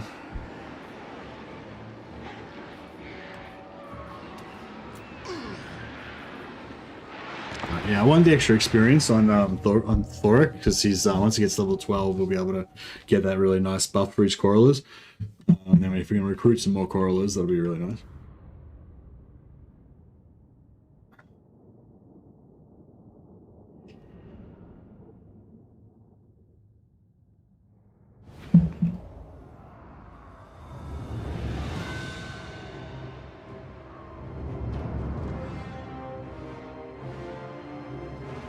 Big swords were found useless in muddy marsh battlefields. That's interesting. I didn't think big swords were really used by primary weapons, like ever. Were ever really used as primary weapons. I mean, maybe. But I would have thought it'd be more about heavy armor being bad to use in mud, not so much the weapons. I mean, like if you're gonna be everyone's just gonna be falling over and shit, then probably daggers is the best thing. But yeah, long swords are a fencing weapon, really. I would say.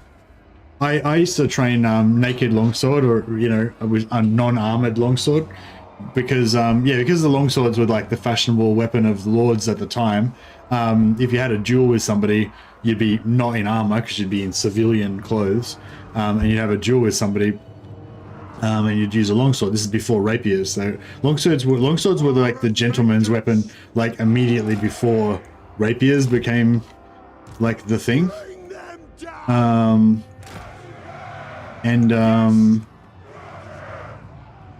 Yeah, like I don't know, they're not so good in armored combat, They did bring out some heavier gauge longswords that you could use kind of like pry bars to like stab into people's armor in between the gaps and stuff. But I think the main good use of them is for chopping down unarmored people. But yeah, if you choose to have a duel in a muddy bog, then that'd be pretty crap. THOREK IRONBROW. But yeah, I think the best use of the longsword is in duels, cutting down an unarmored opponent, or cutting down unarmored peasants while you're wearing full plate armor, which is ideal. Chef's kiss. Chuff to.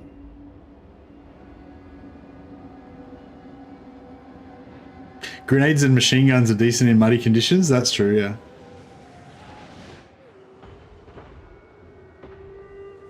Which do you think is the hardest endgame scenario? Dwarfs? Yeah, maybe. Vampires can be a pain in the butt sometimes with their armies that just keep coming back all the time. Sometimes they attack your settlements even with just a weak army, and you just auto resolve it and thinking, yeah, sweet, easy auto resolve, but you lose a lot of guys, and then half their army comes back to life again because the end game armies have maxed out technology, so they've got their dead rise again is really high. They get all if they can have their whole army wiped out and half their army comes back straight away, and it's just Wood elves I'd say is the hardest. Okay. It depends which faction you're playing as well. If you're playing as dark elves, who cares? You don't really care about any of them. They're all irrelevant. I guess wood elves is the only one that's really close to you. If you're playing as high elves, you're in game, whatever.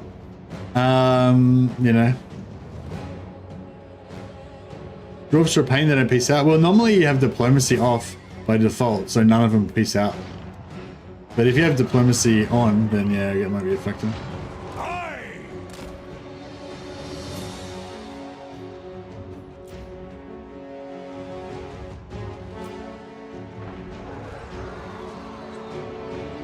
For Oh yeah.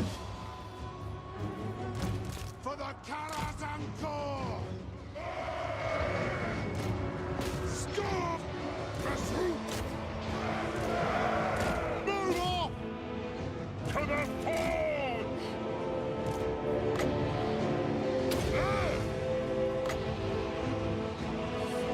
Strike the runes! Let the vengeance begin! Let the vengeance begin! Warriors! Take them down! Dolly, attack! Oath and steel! Iron breakers! Quarrelers! Shoot the wattocks! For the ancestors! Sharpish! Wrath and ruin! THOREK IRONBROW! Alright, very nice, very nice. Been playing Chaos Doors, they're pretty fun. Hoping regular doors get some changes. Yeah, well, yeah, I guess they would get some. First off, there's no such thing as a longsword outside of D&D and blah blah. Yeah, there are. There definitely are such things as longswords. Yeah, longswords definitely existed for a few hundred years. They were like the main swords. What D&D calls a longsword is not a real sword though. A real longsword is called what's in D&D you would call it a bastard sword. That's what a longsword is in real life. But that's a really weird thing. I always thought was really weird about D&D. For some reason they decided to call longswords bastard swords, and they decided to call broadswords or side swords longswords. So that's kind of weird. But yeah, but longswords are definitely a real thing. They go between like, yeah, hand and a half to 2 hands to like 3, like extra long 2 hand. So like my longsword, you can see it's got about 2.5 hands grip on it. The 2.5 hand grip is good because you've got this like extra little bit of like leverage. You can chop really hard with it.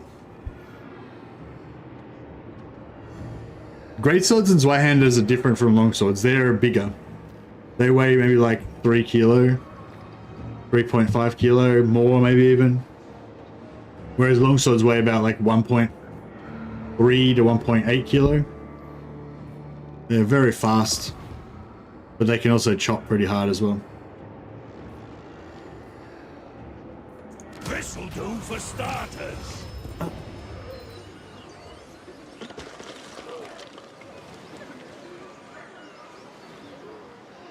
All right, so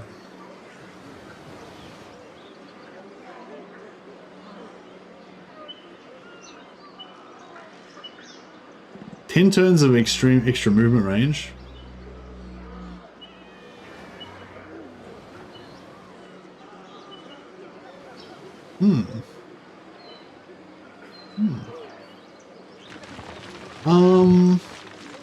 So I was sort of thinking maybe I would not Confederate Karak Azul.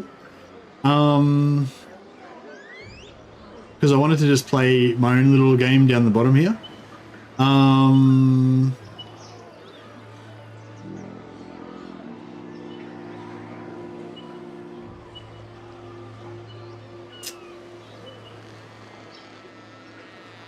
Yeah, yeah, well, this is the only option that doesn't involve confederating, so yeah.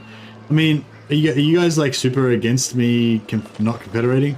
Because I just sort of wanted to do my own thing down in this like southern area and not like worry about the north so much at the start. So yeah, I mean, I kind of like to play these campaigns in a bit of a like way of like showing like new players or players that aren't familiar with the faction or whatever how to play them. So I wouldn't necessarily say don't confederate is the way to play THOREK. I mean, normally I think everyone always takes the confederation, but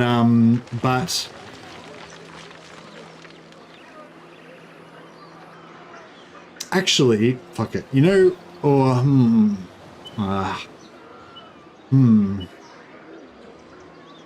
So if I was going to be really ruthless, what I would do is confederate him, get all of his land, and then sell all of his land to the closest faction. But I just thought at the same time, that's really gross. Like in terms of role playing style, like you know, taking over taking over a dwarf hold and then selling it to like the closest green skin clan or something like that is pretty disgusting. If there was a dwarf faction nearby, like if Karazak was nearby, then that would be okay. Yeah, if I could sell it to other dwarfs, that would be alright. I might be able to do that. Alright, let's see if we can sell it to some other dwarfs. We're still going to end up getting into a massive, like we're probably going to end up getting into heaps of wars with other factions up here. But oh, we can. Oh yeah. Oh yeah, beautiful. All right, so we can sell it to Thorgrim, which is pretty cool.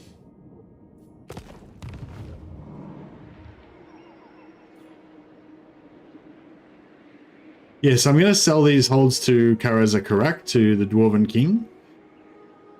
And hopefully we can get an alliance with him in exchange. Which would be pretty glorious. For war.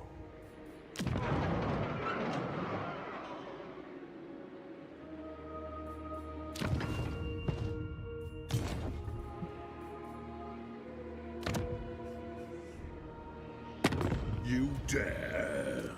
There is no greater authority.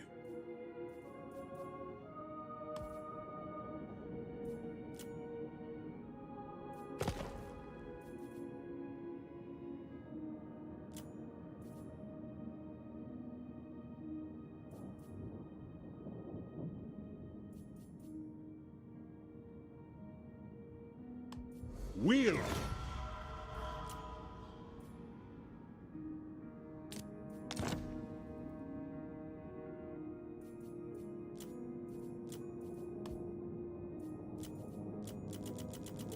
The only problem with this is that we're likely going to break his bank a little bit. But hopefully he'll, you know, he'll be right. He'll be fine. Actually, maybe we can sell some of it to Imric. That might be good. I wonder if we could make Imric our ally.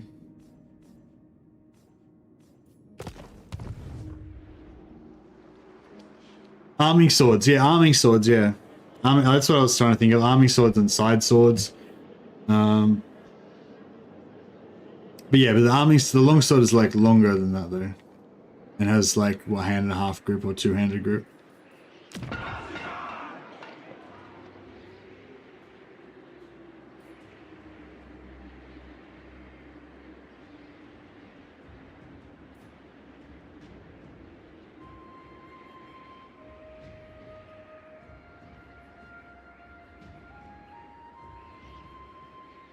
Yeah, I feel like the longsword would be more like a secondary weapon. You know, you'd have a lance if you're on a.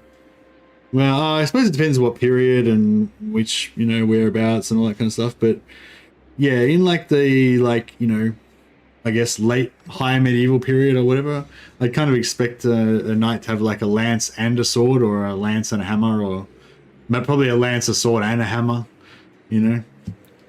Probably have like a, you might have, maybe you have a squire floating around carrying some other weapons for you and stuff if you're rich enough.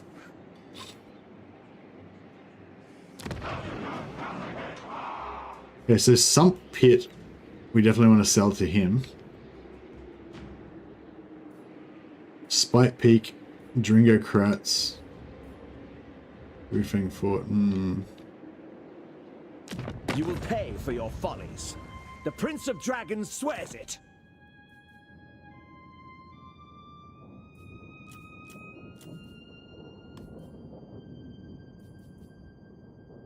This will be masterful. Okay, and then we'll sell... We'll get some pit back from him in exchange for Spike Peak. Didn't work. Oh, damn, I've screwed it up now. Aye, all here. I was trying to be too clever. Honored dwarfkin.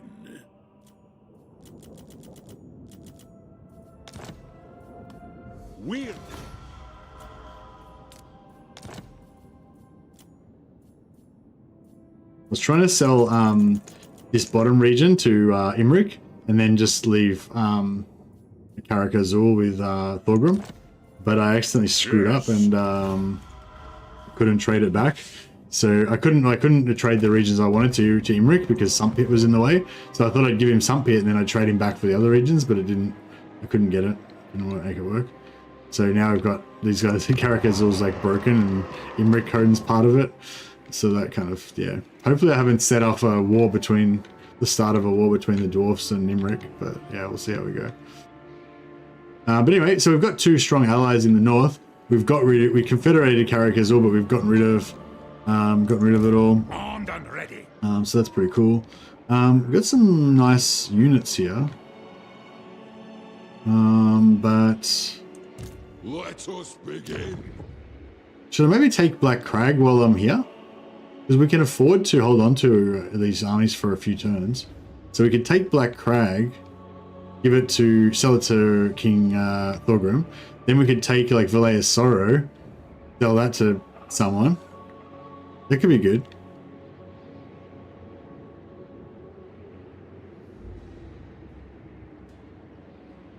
On horse, you'd use a lance. On foot, a poleaxe. Yeah, I feel like that's true. Like if you were like a foot knight and you were going into battle on foot, you'd probably have a poleaxe or a pole hammer or a halberd or something. If you're going into on a horse, you'd have a lance. But in either case, you might have a longsword as a sidearm, you know, backup weapon or whatever. If you're on a horse, you might have a longsword as a backup weapon. Or actually, I'd probably rather have like a little mace or something, a little mace or a warhammer or something. I don't know. I guess it depends. Would a dwarf sell their holds to the high elves? Well, my thinking was that Sumpit was not really a dwarf hold. I mean, it looks like a dwarf hold. Fair, that's fair. But I was thinking Sumpit might be like a greenskin place, like Spite Peak and Dringo Cracks. But I don't know. Yeah, my plan originally was to sell that temporarily to Imrik, and then trade Spite Peak for Sumpit to switch them around, and then give Sumpit back to Thorgrim, and then yeah. But anyway, I screwed it up. But anyway, we did our best. What can I say? I suppose so. If you say so, beardling. What? As the High King commands. All right, we'll see if we can get up here and grab some more, because we can grab these 2 regions here, and that means we'll get a couple more of our artifacts as well, which will be pretty cool. All right. THOREK Ironbrow. We've now got enough money. I think we can afford to get some more. Get Rune Lord Omniki back. What? And we've got to yeah, we've got to get LG Gaming in here as well.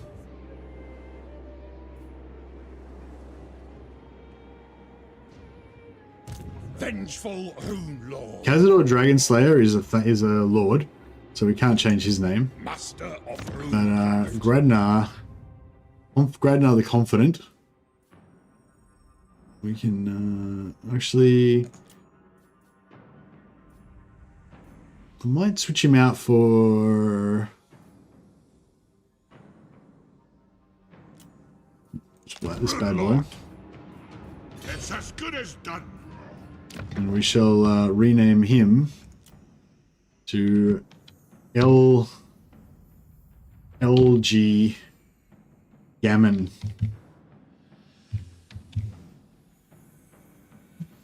Wait, oh no, Elgi means elves, doesn't it? That's no good. LG? There we go. LG. LG Gammon. Boom. Thanks a lot, LG. Appreciate the support, buddy. Yeah, I don't like confederating that far away from where I currently am either, yeah. I agree. All right, cool. I'm really happy with that. That was nice. So we got like 20,000 gold. We're rocking minus 5,000. We probably don't need like this full, like nearly 2 stacks here, but I want to make sure we get that and we get that. So, yeah, just holding on to those guys for now.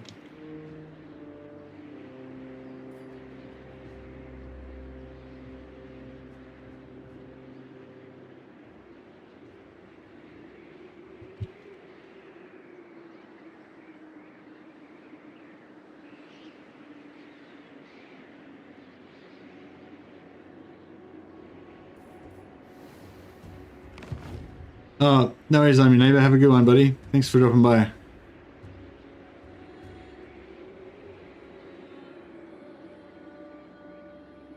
Longsword swinging uphill wouldn't work very well. Longswords are very maneuverable and light to use. They're not like heavy at all. I mean, yes, your arms get tired after a while, but it's mainly from swinging your arms. Like, it's mainly lifting your arms up and putting your arms down. Like, yeah, lifting your arms up a lot is what really tires you out. If you're just like kind of doing stuff with your hands, it's not that tiring with a longsword. Yeah, like I said, they only weigh about 1.5 to 2 kilos, 1.5 to 1.8 kilos. If you've got a great sword, they're like 3.5 kilos or whatever. Maybe even more. Like that's a lot more. Yeah. But yeah, I don't think it's like uphill. I mean, like uphill is always a disadvantage, but it's not like it would be super hard with a longsword because they're heavier or something.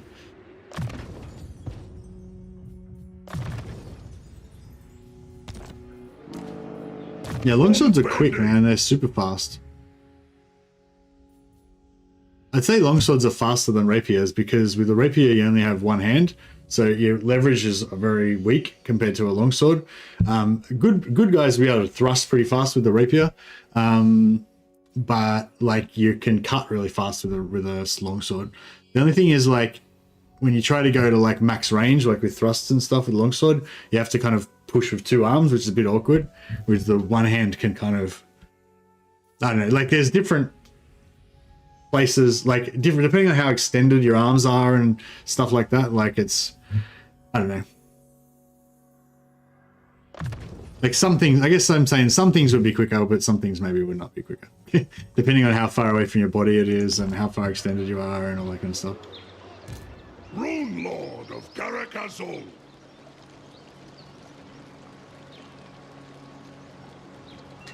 In longsword, you use the front hand as a fulcrum and the back on the pommel as a guide. Yeah, that's it. You kind of swing it around, like kind of thing. Whereas with a rapier, you kind of do the same thing. But it's all the same techniques, though. You know, like if you're blocking a cut from above, you go like that. If you got a one hand, you go like that. It's like you're blocking from that side, you go like that. With two-handed, with one-handed, you go like that. It's the same thing, you know. Just but you got less leverage. Your leverage, like with a one-handed sword, the front part of your fingers is the fulcrum, and your little finger at the back is the leverage, right? So you've only got this much leverage. Whereas with a longsword, or with a long handle like mine, you've got like this much leverage, which is a huge amount more. Yeah, the tip moves really fast. Yeah, that's what I'm trying to say. Fucking hell, I'm getting totally off track here. We're playing Warhammer. We're not playing longswords. Stop fucking distracting me, you fuckers. All right, let's get some more corallers in there. So I want a good solid full stack of corallers. So I need 1, 2, 3, 4, 5, 6, 7, 8. Probably need like 8 more corallers. No, you're right, Jackson. Sorry. Just I'm trying to control myself. Trying to keep yeah, I can probably survive for a couple more turns. Yeah, I've got to get rid of those extra armies ASAP. My anger burns bright. Tried and tested, armed and ready.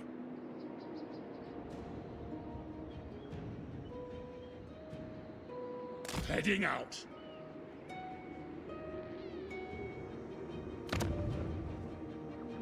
I don't reckon he's got any more troops down here, so I'm gonna just like force march those guys. Oh, that's cool. Run Riki! Vengeful Rune Lord.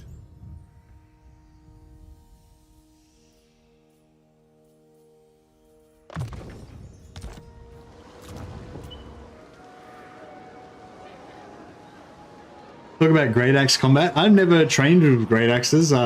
I've chopped a few logs with an axe. That's about the extent of my axe training.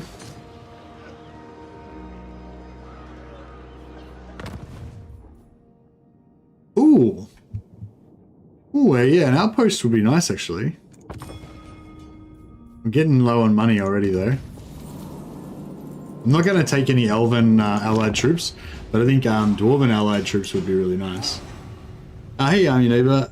There we go. Now I've got you followed on Twitch and YouTube. Oh, nice one. Thanks for the follows, buddy. Appreciate it. Oh no, Clan Moors. Alright.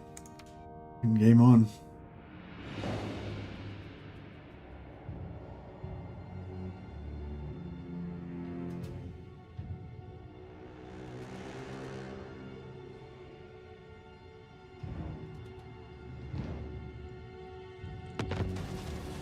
Be sure to put your oath gold to good use, my lord.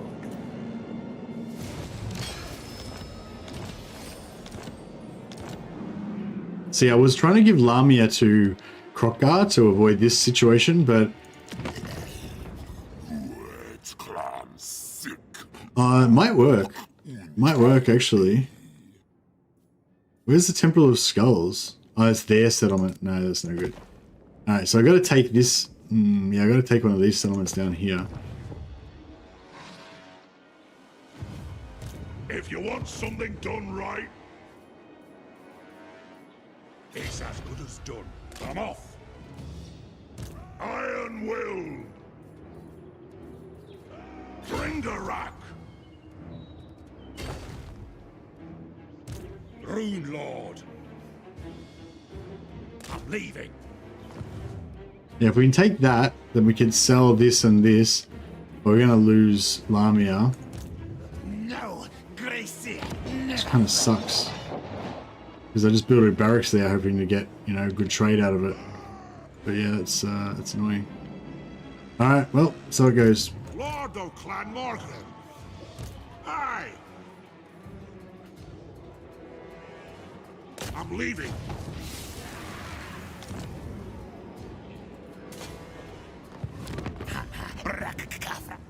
Anad! Greetings, honorable ally.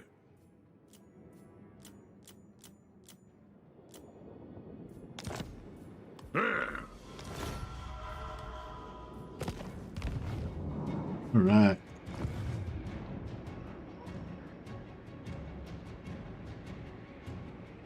Ready. Unto glory, for the ancestors, by the grudge bearer's will. Master of Runecraft. Valiant defeat. Man. We got like... Man. This sucks. I was hoping that we could just auto-resolve it because we had so many dwarfs, but it doesn't seem to want to do it. Do you reckon we could do this manually? Maybe. I reckon... I don't know. How many quarrelers we got? 2, 3, 4... Man, we got 4 quarrelers. We got a lot of artillery, but...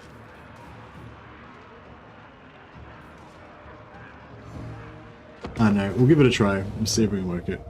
They've got 6 dwellers below, 6 menace below, so we're gonna have to be pretty... Which faction is your favorite to play as? I don't know, man. I like playing lots of different factions. Punch a hole in the wall. Yeah, I've got a few. I've got a bunch of artillery, so we can maybe punch a hole in the wall with that. Definitely can, you reckon? Yeah. All right, let's do our classic one pitch man entry. Set up over here. We'll put our grudge throwers. I'll put all our artillery stacked up here so it can't get damaged. We'll just stack up all our infantry on top of that.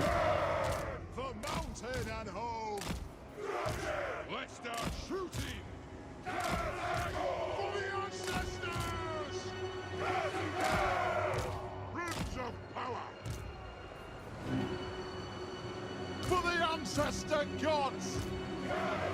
Warriors!